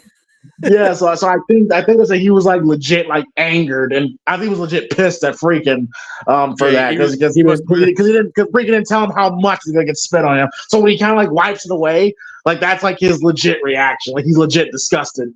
Yeah, he's like sitting there like thinking, bro, what the fuck is up with this shit?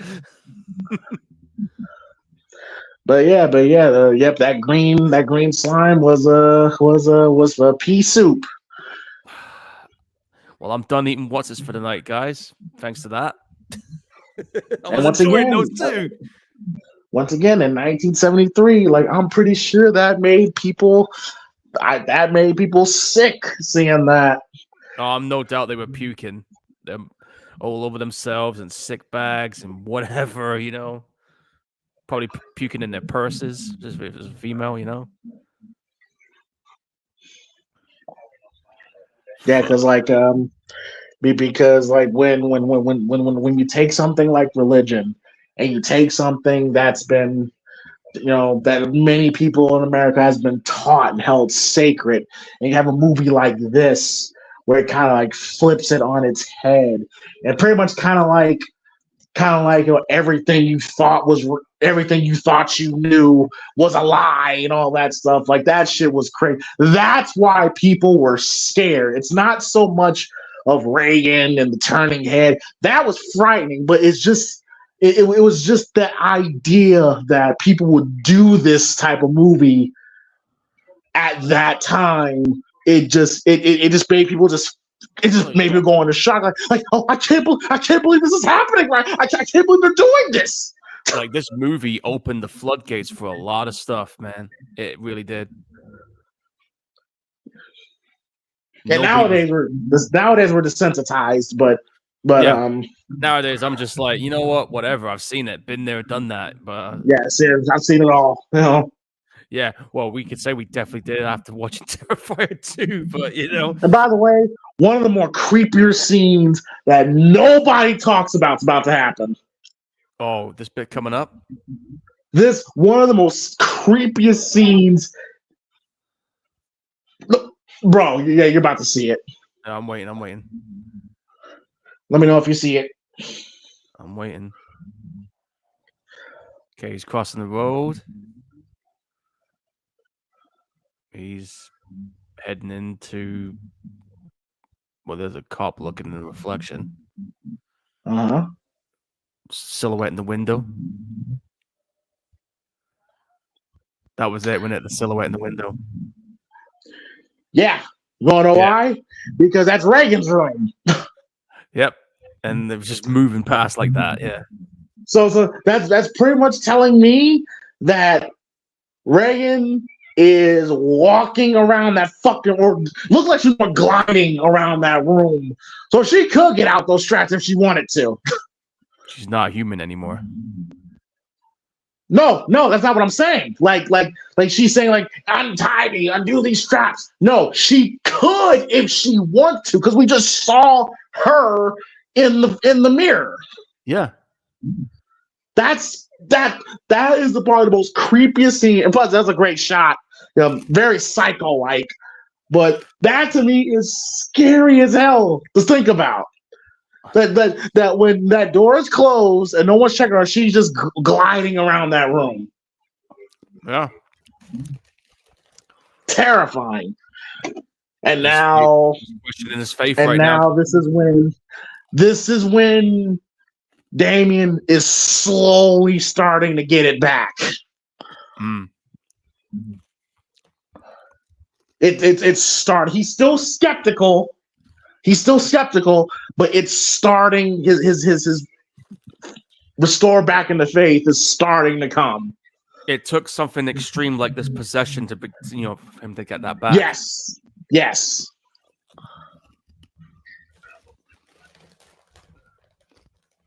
Well, but that is the one scary scene that nobody talks about. Like, oh, here we go.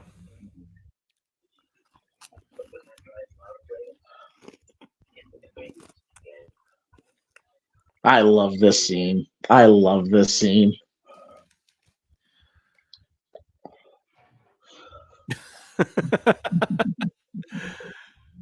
Nice. Of course you did. Uh-huh. Any challenge? Any challenges her? I love her, and I love the response. Do it again in time. In time. I love it. I'm in the mood doing that. So I love it. I love it. To do it again in time. In time.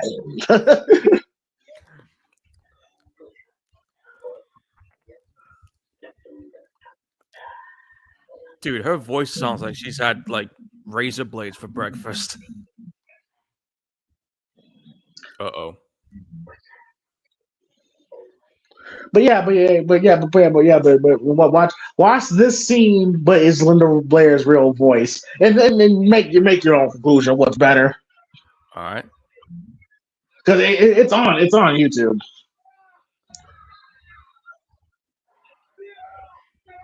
That is insane right now. Man, Damien, what more do you need to see? This girl is possessed. Is that proof enough?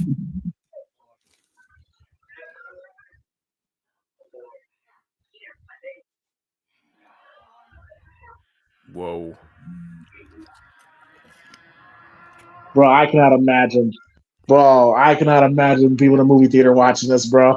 Bro, man, listen, look. If I saw this in 1973, man, listen, I would, man. Yeah, again, keep in mind, if you had to buy a ticket to go to church, church was crowded, overpacked, bro. Like it's like I would be going. Listen, I would be going to church, asking for forgiveness for shit I didn't even do. It's like that, huh? Bro, it was like that, bro. Like I literally, my mother's sister, my aunt, went to go see this film. She was about like 15 at the time. Yeah. And my mom told me she came home, bro, like she slept with the light on, like she was crying, so I know from firsthand experience from family that like this movie fucked my aunt up. She slept with the light on for days. Oh man, like I'll tell you right now, if I saw this for the first time, I'd be having a very cold shower after watching it. I love it. Oh, you want something to drink? Yeah, scotch. After what I just saw, but give me scotch. On the rocks. On the rocks, straight up, no chaser. Just go, hey, it's fine. I'll take it. I'll take the whole bottle of Jack Daniels as well. You know, give me that too. Yeah, I'll chug that shit. I'll chug that shit like it's Gatorade right now. After what I just saw, it'll be gone in 10 seconds with me. I promise you that. It'll be gone. You got another bottle? How many more do you need? I'll take the whole fucking shelf. Oh man, I cannot. I could just not imagine people in the movie theater, just be just having complete nervous breakdowns. Like, Paul, have you seen that clip on YouTube? The 20-minute clip of actual reactions of people from 1973 watching the film. No, but I'm definitely gonna check it out when this is over. Oh, it's so fascinating to watch. So fascinating. I'm definitely gonna find it. Just seeing people just running out the theater. You can hear people legit screaming. Oh man, it's so cool. It's so cool to go back. One of my favorite clips is the Halloween clip when from 1979 in the movie theater, watching Halloween for the first time, and people reacting to Michael doing the sit up behind Laurie for the first time. Oh, so cool. Yeah. I remember people saw that. I was thinking to myself, fuck, how's this guy still alive? Right? And especially at the end of Halloween, he got shot 6 times and he just got up and walked. You should not be, you have no business surviving that.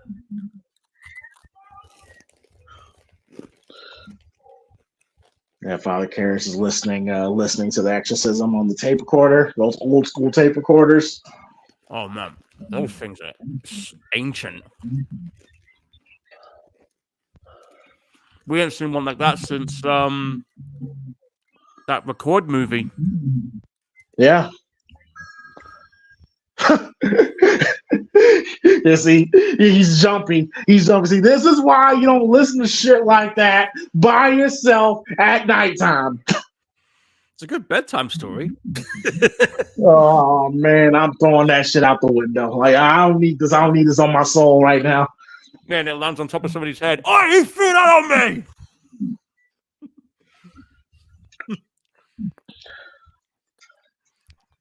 And just look at the lighting. Look at the lighting here. Even the lighting is great. It's really good how they put the lighting on this. And with window in the background and everything, you know? Mm-hmm. Well, with the leaves on I love shit like that. And that silhouette with the breath. See, look at their breath. Like it's legit cold in there. You can't do that nowadays. Oh god, Linda Blair's a trooper, man. Oh, she was never the same after this movie. That was it. No, bro, I wouldn't be like. Movies like this, a role like this, will fucking change you. The hell's that? Oh, Help me. oh, okay. That's never good. Again, Karis, what more do you need to see? It's quite obvious what's going on right now. What more proof do you want? You want me to carve the skin off and show you? My God, you got puked on, man. This dude's been, this thing's been talking shit about your mama, like. Yeah, he said your mom sucks cocks in hell and all that. So you know. I don't think that happened yet. I don't think that happened yet. Oh, I wasn't paying attention, but yeah. No, that did not happen yet. Though she said, "No, your mother's in here with us. Would you like to leave a message?" That's what it said. Oh yeah. I know.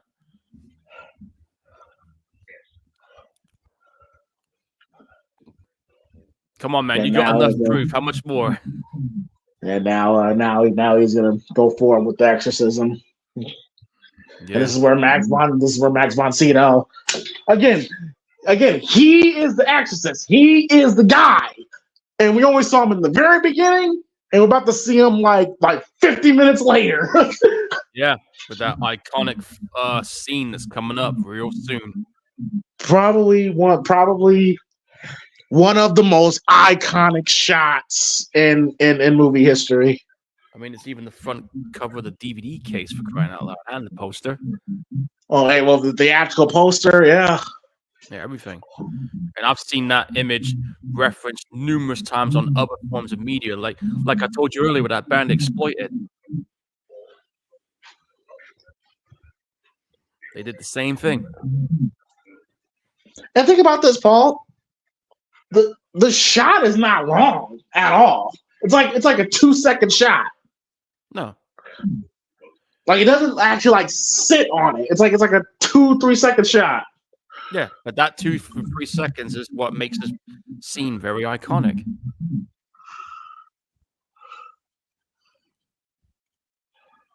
Yeah, you got the letter, man. You're up. He's like, oh shit, here we go again. Yeah, it's right now, right? Mm-hmm.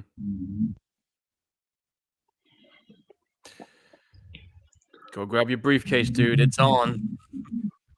Those fucking eyes, dude.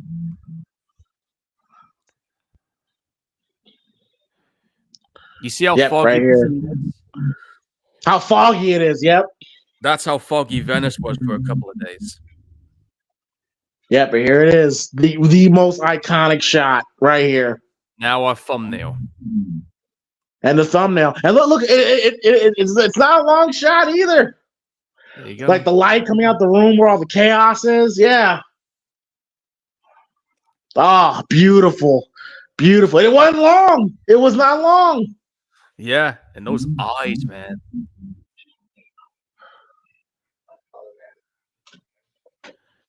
Yeah, like you wouldn't think he was 40 with all that makeup on him.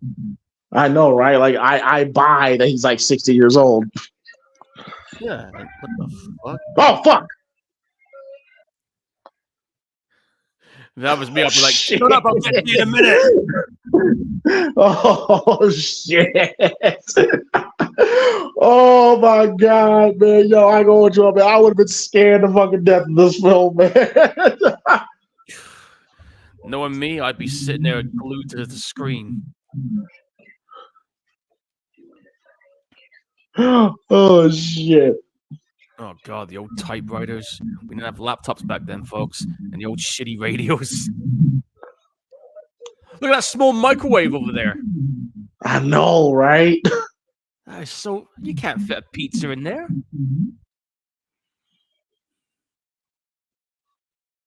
And those noises and those noises coming out of Reagan's room, very subtle. You know, it doesn't like fully pay attention to when you still hear the noises she's making. Yeah, I love it.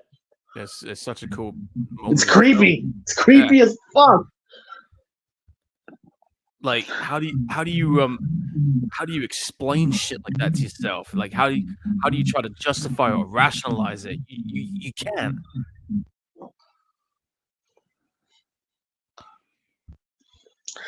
Yeah, the one thing I just really disliked what they did with Exorcist Believer is the scene when she low key kind of shits on Marion and Damien, where she was like, they wouldn't let me in the room because it's the patriarchy. And I'm just like, oh, so really? We're going there with it. Are you fucking serious? Yeah. I'm just like, I'm not mad at Chris McNeil, Ellen Burstyn for that. But I'm just like, wow, way to have the mom literally shit on the two guys that died to save your daughter. Well, because it was the patriarchy. That's why they wouldn't let me in the room. It's like, oh, Jesus Christ, man. I bet David Gordon Green had something to do with that decision. Probably. It's like, that was really way to shit on those two guys. Douche. Well, we're about to hit the climactic third act right now, folks. This is where shit's gonna get wild.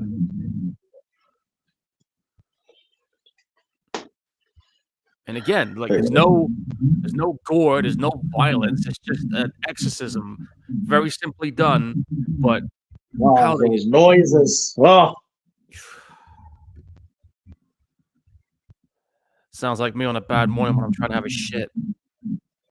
Sounds like my stomach after I eat Taco Bell. Yeah, that's me when I've had like a big ass pepperoni pizza with bacon toppings. Like all of a sudden, I'm like, oh, I gotta go. That's definitely me after having a rough night with one. Well, here we go. It's on. Oh, the breath. Oh, you can just feel how cold it is, man. Yeah, don't let the mama. Yeah, don't let the mama see it. Yeah. It's because of the patriarchy. Like, no, it's because you shouldn't be able to see this shit. You're not meant to see this kind of shit because what we're gonna do, you're not gonna like. But it has to be done. God, I had the biggest eye roll when they had her say that. It's just like, well, I've not even watched it, but you just telling me, I'm just like, I better know who made that decision. As he's not even wasting any time; he's just getting right into it.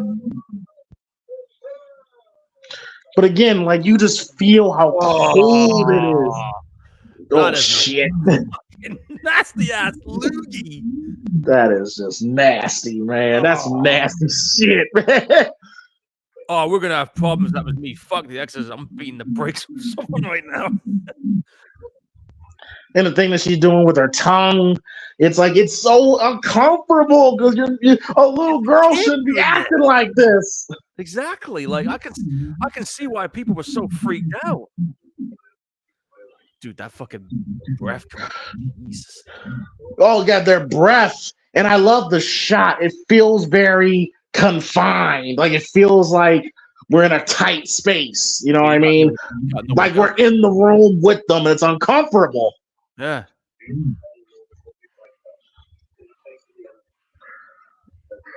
Oh, they're having none of this.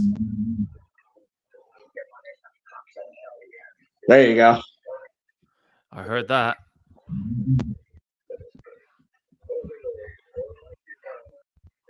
think she just called him a cunt as well. Yeah, like I said, man, give Linda Blair flowers. She's great. She's great here. Oh, dude, like this is the role that put him on the map.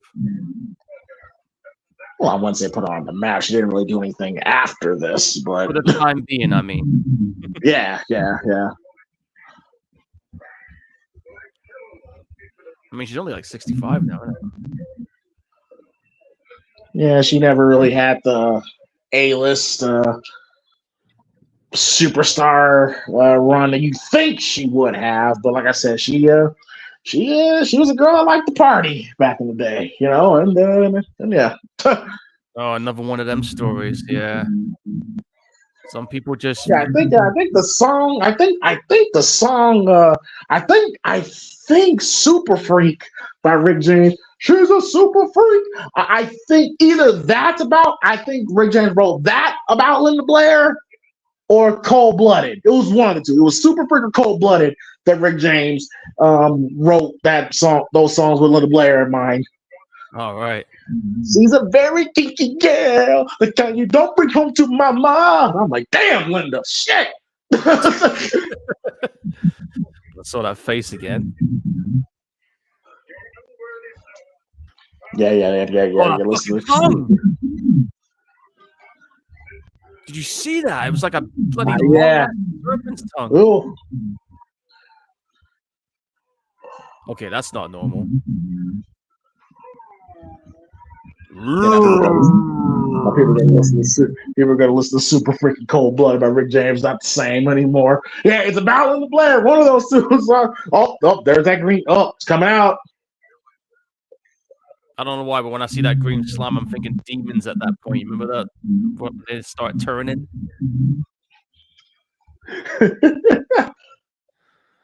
Oh man.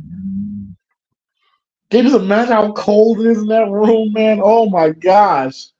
I think they said Max von Sydow in the first time they rehearsed this scene, hearing Linda Blair say the things that she's saying, like it legit like made him forget it. He forgot his own lines and he was such in shock what Linda Blair was saying.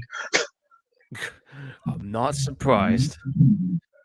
Because again, you don't hear little girl. You've never heard little girls talk like that, so it threw him off. Like I said, it was completely unheard of back then. God, your mother sucks cocks and hell. Fuck me. I'd be like, really, dude? I think Linda Blair was like legit like 13 when she did this. Yeah, she was. Oh, look at. Oh shit. Oh god, look at that shot of Max von Sydow with the cameras right under him. He's coming like he got presence over us. That is a pretty powerful scene. I cast you out. Oh, here it comes. Here comes the scene. Oh shit. Ooh, and it still looks great. That is insane. Oh, that fucking face, dude. That face. Okay, now right there with the demon's face right there that was mixed in with Reagan. Yeah, that's fine. I like it there.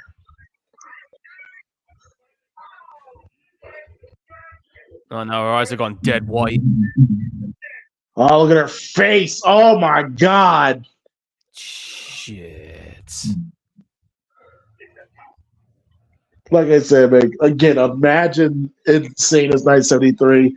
You just know people were just were having panic attacks, mental breakdowns, like they were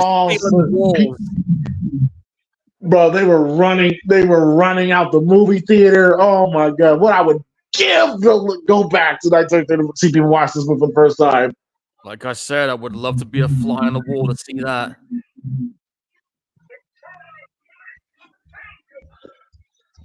The power of Christ compels you.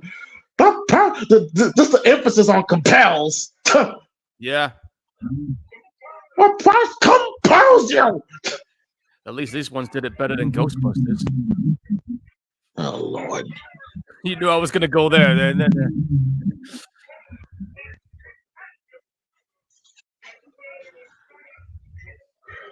Yeah, you better tire it down. You're like, you seriously better tire it down right now. And I love the look. I love Damien throughout this whole film. He's like, the whole time he's like, holy shit, this is really happening. He's like, I heard talks about it, but never seen it until now. Yeah, man, this shit is still. Oh fuck! The whole shit. Her face when he popped up, dude. Bloody axe handled him. Cares he can barely get up. Knock the shit out of him, man. Yeah, like she just blasted him one. Oh, there's that.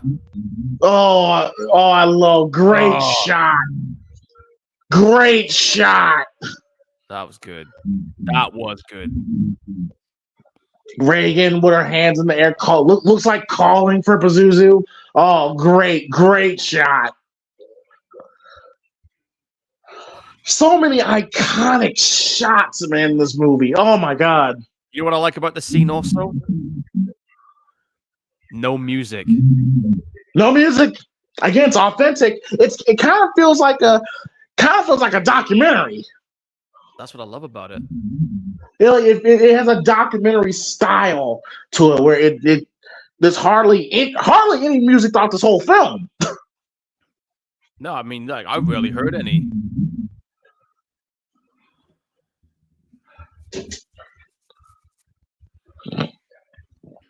I think they're almost done.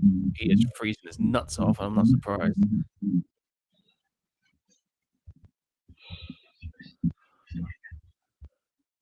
Dude, I'm just unnerved right now. Paul, I remember I was younger. I love this scene because he said, "All right, we'll take a break and then we'll start again." When I was younger, I'm like, "Again? We just did all of that, and we gotta do this again?"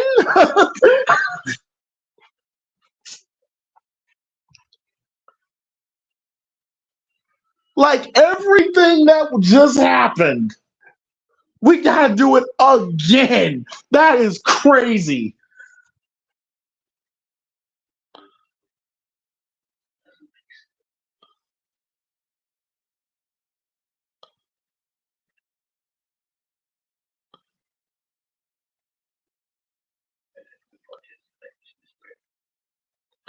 Paul, you there, Paul?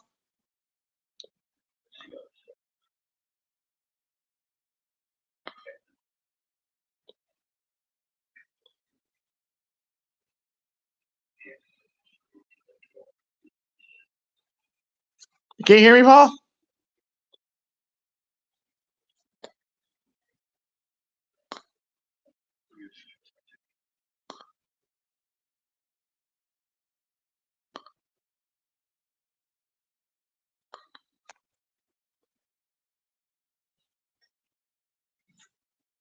Oh, okay. All right. Yeah, Paul's mic is out. He'll be back. But yeah, but that was crazy to me, bro. That they gotta do that again, man.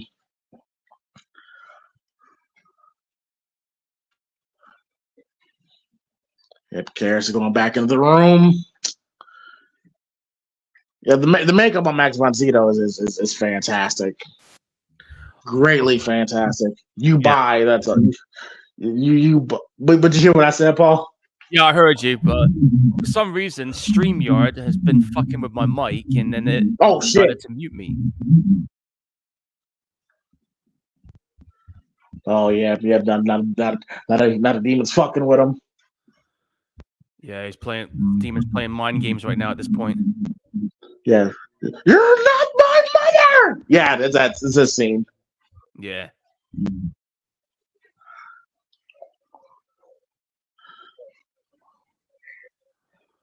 Dude, she's got cold and the sweat breathing, going down the breathing is it's just small stuff like that. TV, why you do this to me, TV? Timmy. Oh, Yep, fucking with him. yeah, that she is.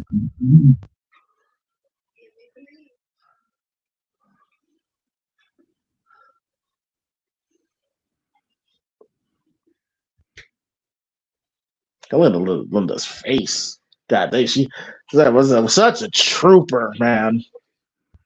I don't know how she was able to pull it off. Well, commitment, full on commitment.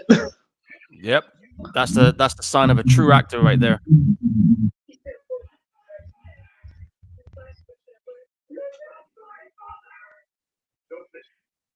Yep, don't listen to him. Don't listen to it. Don't buy into its bullshit.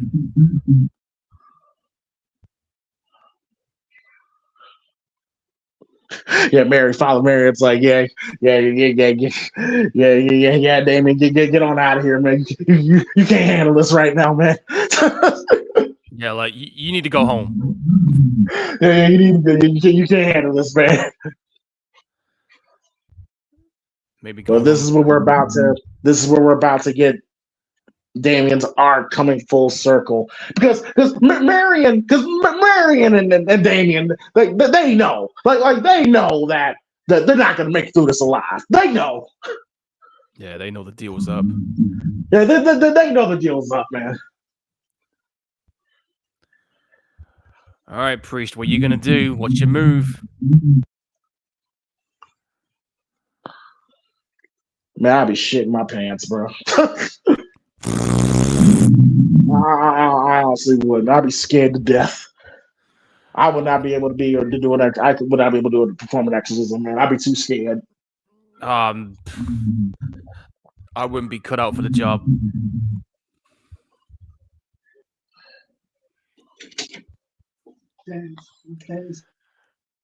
Knowing me, if all else fails, I'd be like, right, fuck this. Where's the shotgun? No, don't do that. Hey, if all else fails, then what else am I No. gonna do? You're not gonna shoot a child. I didn't say it was a kid.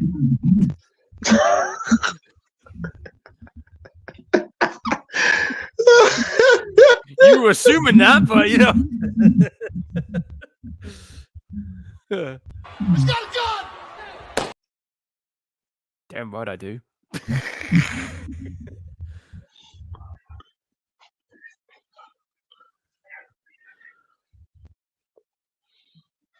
Man, this shit is intense. Right? And the fact that there's no music doesn't help either. Again, it feels authentic. It feels like we're there, you know? Exactly.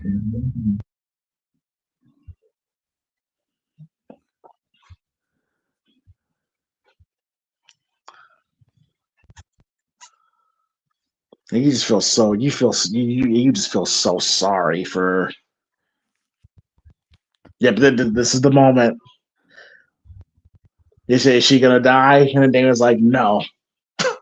Yeah, Now his arc is complete. His arc is complete. That's when he makes the decision that he's gonna take himself out for her to save her. Yep. He always says, is she gonna die? He's like, no, not on my watch. Now it's not gonna happen. That's where it's complete now. Yeah, he knows what he's got to do. He's got nothing to lose now. He knows what he got to do now. What do you want? Damn cops. Man, what the fuck you doing here, bro? You ain't done shit this whole time. Oh shit, he killed him. Yeah, he's dead. He's dead. Done. He's out.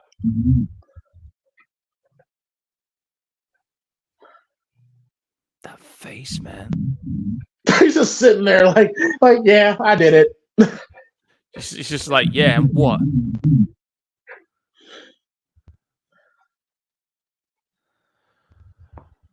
And that's what dead, and that's what the cold represents, like something very dead. The life is being taken out the room. Yeah. All right, man. What are you gonna do? Oh, he about to beat your ass. He's beating the shit out of her. Can you imagine what people in the cinema were like when they saw that? Then take me. I bet you they'd have lost their minds seeing him beating her up. And I love you see the face, you see the transformation. You see the transformation in his head, in his face. Yeah, I can see it. Yeah, but he makes the ultimate sacrifice. Go. Ooh, gee, the fucking stairs hard. Woo! Shit! Stuntman, Ooh! you better have been paid good money for that. Ooh! Because that looked like it hurt. Oh, yeah, he's done. There's blood everywhere. Oh, he did crack his head on the stairs, dude. And see how immediately the color's back in the room now? Yeah. And now she's kind of back to her old self. He's like, what the fuck? You know, it's funny because I say about the coal representing the dead. Just really quickly, I remember back in WWE when I went in WWE, they say every time when the Undertaker would come out, they said the arena would get noticeably cold. They would turn the temperature down. I'm not surprised. And dude, look at his fingers; they're fucked too.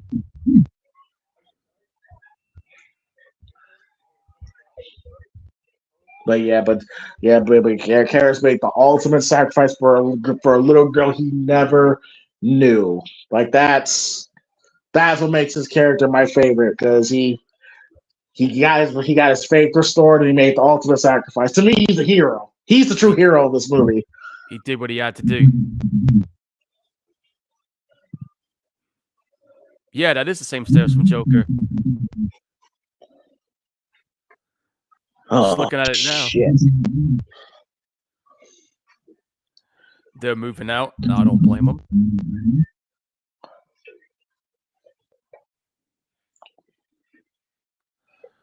Tell you what, though, moving place is pretty damn stressful. Damn right it is. Yeah, because you got to make sure everything's all checked out and packed, and make sure you've not left anything behind. Because if you've left something behind, that's it. You ain't getting it back.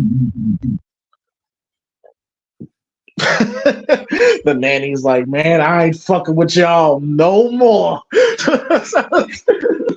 I'm done. I quit. I'm done. Yeah, y'all can go ahead. Y'all can go ahead. I'm staying right here. I ain't going nowhere near y'all. I ain't going back again. I don't fuck with you.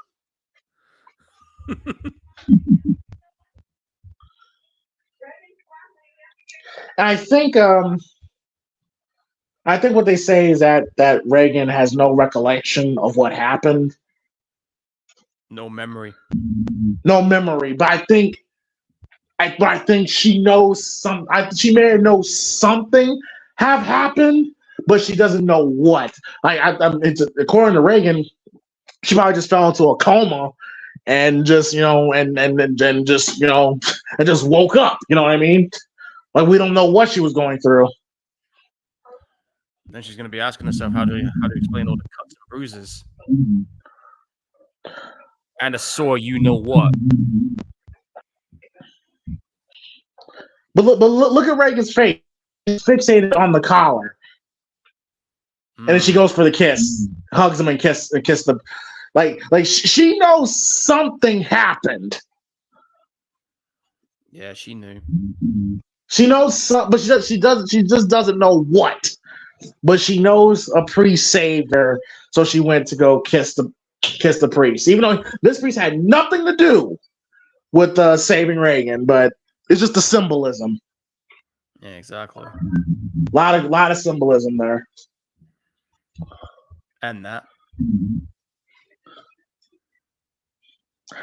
Now, I do think this ending kind of goes a little too long. Yeah, you could have just ended it there with a drop off. Yeah, or the necklace. Or you could have ended it with the priest dead on the stairs. You could have. That's just me. Yeah. Have him reading this last rites, have the screen black out, credits roll. Yeah, Reagan waves back at the priest. Like, you could have ended it right there with them driving away. Could have done it, but they didn't. Yeah. They kind of extended it, and I'm just like, it doesn't ruin the film, but it's kind of like, kind of, it's a little too long, bro. Oh god, and there's the boarded up window. I would never go in that room ever. But the fall alone, the stairs was just icing on the cake. But that motherfucker jumped out the window like he was diving into a swimming pool. Man, he like I said, he nosedived out of there. The fall in itself was bad. The stairs was just extra. Think about this: if he didn't jump far enough, he'd get impaled on those spikes.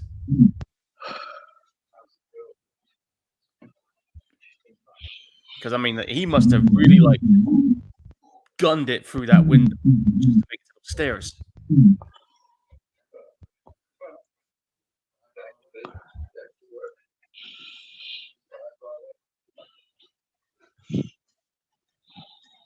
Yeah, like, do you like movies and stuff? And I'm just like, yeah, we could have cut this out, but like, it doesn't ruin the film for me. But it was like, it's like just 2 minutes too long. It's just some small talk, really.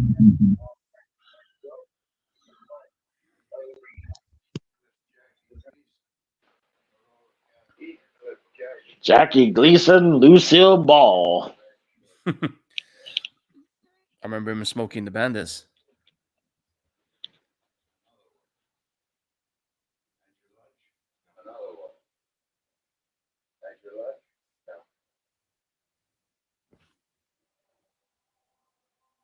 Oh, there's a shot of the window, boarded up. There's the theme. And there's the credits. Yeah, but that is the Exorcist, folks. Wow. What a fucking movie. That was a damn good movie. I don't hold you up, I'm a little low-key, like, drained. After that, man, that shit was intense, man. That was that third act of the movie right there was just probably the most intense scene in the film. And what made that third act, like we said, Paul, what made it so worth it was the build to that. Yeah, like everything that was building up to that moment where we have the confrontation. That's when it really paid off, you know. And then, of course, him sacrificing himself just to keep that damn thing away from her. I mean, that was like a powerful scene right there, man. It was powerful. It was powerful, man. Like I said, like you could have ended it at the point where he's dead. He's bleeding out on the ground and he's having his last rites. You could have ended. You honestly could have. Yeah, honestly could have if you wanted to. I don't know. I mean, I don't know why they chose to keep it going, but that's what I would have done. I would have had it there. Probably the most iconic horror theme song. Probably even more iconic than the Halloween theme song. I would have to say the same thing too. Yeah, I mean, like that theme alone. I mean, I've even heard it being used on TV adverts, for crying out loud. That's how iconic it is. Like, if the moment people hear that, most people are going to be like, "Oh yeah, The Exorcist." That's The Exorcist. Yep. Yeah. People look at that image right away. Like, think about this, right? There's this death metal band called Possessed, and one of their songs literally opens up with the Exorcist theme playing before they go right into their song. I forgot what song it was. I'll see if I can look it up. Hold on. I'll tell you the name of the song. Man, I just know that, man, when this movie ended and people was walking out, I can imagine the amount of people that was crying, the amount of people that was in shock, the amount of people that kind of feel the way I feel right now. That's just very mentally and emotionally drained. I guarantee you, people were questioning their faith after this film. Well, like I said, man, you had, man, after this, man, like I said, you had to buy a ticket to go to church, man. Yeah, there you go. The first album from Possessed, their first song, ironically enough, is the name of this film. And it's literally about that film. So, Oh, such a great song. It's a yeah, beautiful song. it's very iconic, isn't it? So, It's hauntingly beautiful. That's the word I'm looking for. yeah, pretty much. But yeah, like this movie, man. I mean, like I could go on all night talking about how influential this movie is, but you know, It changed pop culture.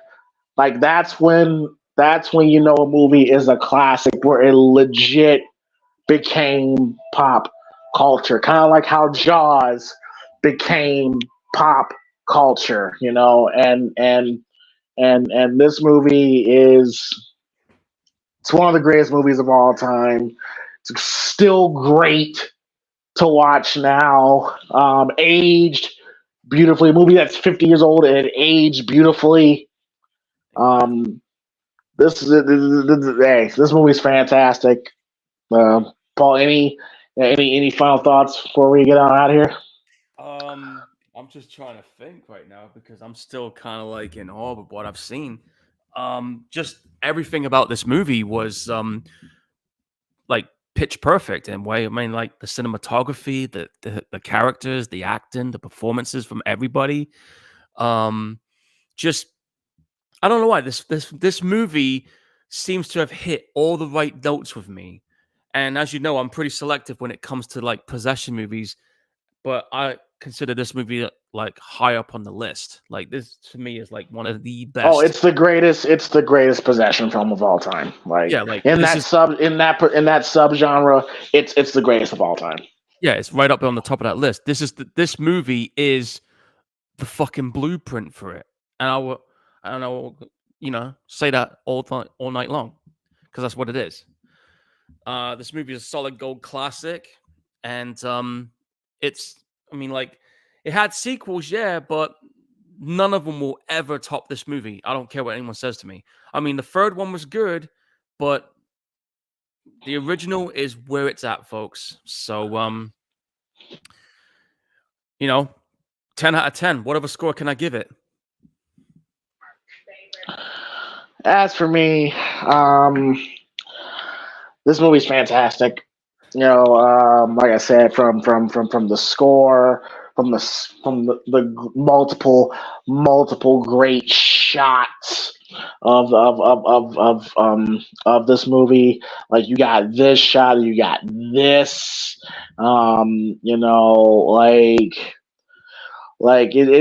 It's so many iconic cinematography in this film that I just love to death. Um, the acting from Ellen Burstyn is she I don't know if she got an Oscar nomination. If she did, um, she, she was robbed. I thought she was absolutely fantastic. Um, and once again, this movie was so good that even the Oscars couldn't deny it. It was nominated for Best Picture. Like even the Oscars, as snobby and bougie as they are, and they normally stick their nose up against horror, even they couldn't like get away from this film. But Linda Blair was fantastic in the role as Reagan. You feel sorry for her, but when she turns possessed, she's fantastic. But I got to shout out to Melissa Cambridge for doing the voice. She deserves just as much credit as Linda Blair does. Jason Miller, rest in peace to him. Great performance as Father Karras. She Max was von nominated. Sydow. She was What's nominated that? for best. She was nominated for best actress. This film was nominated for 9 awards, and it only got 2 of them, which was for best screenplay and sound.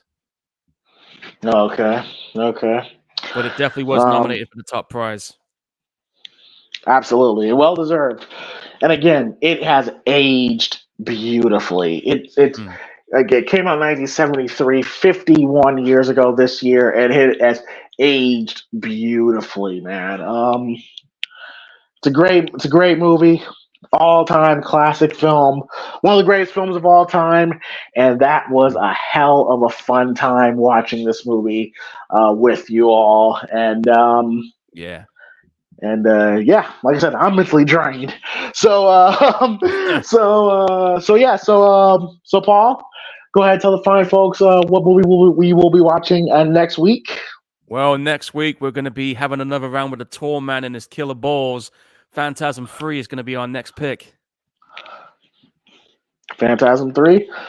All right, and for my pick, we're gonna go to another, in my opinion, classic. One of my favorite horror films um, within the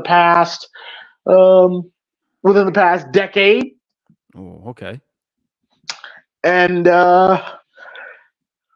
we are going. And it's a movie that I actually mentioned early in the stream, early in the show.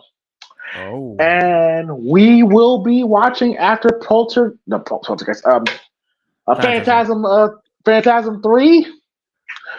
We will be watching The Conjuring. Good thing I got the trilogy then, isn't it? Yes, indeed. Yes, indeed. Yeah. Conjuring. I already got an idea what I'm going to pick next, but you'll have to wait. All right, cool. All right, folks, we're going to go ahead and wrap it up there. I think the SmackDown Live commentary is going right now, so I got to jet on over there. Okay. But yeah, hopefully you guys have enjoyed episode 76 of the Primetime Gorehounds, watching the Exorcist, the extended cut. Please be sure to leave your thoughts and comments in the comment section. How y'all feel about the Exorcist? Where were you when you first watched the Exorcist? Are you an OG that saw a movie when it first came out? Let us know. Hit the like and subscribe. Don't forget to share the video. And don't forget to check out our other Primetime Gorehound episodes that we've done over the past 2 years now. Yeah, 2.5 years almost now, yeah. Christmas Day is our anniversaries. Yes, it is. Yes, it is. So yeah, man. Oh god, this movie was this movie released like a day after Christmas? Let me check. Hang on. It'd be funny if it was. Yeah, it was. It was out on Boxing Day. Hilarious. So technically, this is a Christmas movie. Nice. Oh lord. Well, no, technically it's a Halloween movie. Well, the release date says It otherwise. was set. No, the movie was set in Halloween, dog. I don't know about that. I'm gonna say Christmas anyway, so whatever. Oh shit! But yeah, we're gonna go ahead and wrap it up there. Please be sure, like I said, hit that like, subscribe. But also on this Sunday, Quez and I will continue our Black History Month movie review series, and we will be doing one of my favorite Eddie Murphy films, Coming to America. Oh, We'll be doing I love that movie.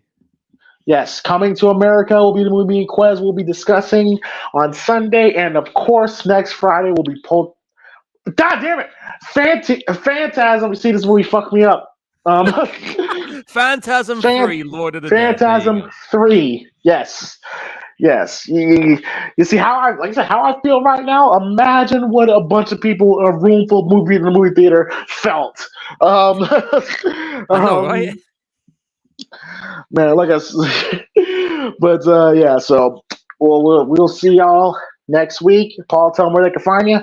Well, if you're on Facebook, Paul Burt's Photography Corner, where you can see all my photos with the Venice Carnival stuff. And if you're into horror, type in support indie horror, and you'll find all kinds of cool stuff there. All right, cool. All right, y'all. We're about to head over to the SmackDown Live commentary. Should be a lot of fun. I don't think the Rock Roman stuff has happened. It obviously hasn't happened yet. So I'll probably be quietly lurking in because it's like 1:30 in the morning. So I'll probably drift off listening to that. Oh yes, because I got a feeling I don't want to miss this. All right, so but head on over to the Primetime Podcast for SmackDown Live commentary, and yeah, it should be a lot of fun. So yeah, so everyone have a great weekend, and we are out, and have a good weekend, you sinners. Watch out for holy water. Bye.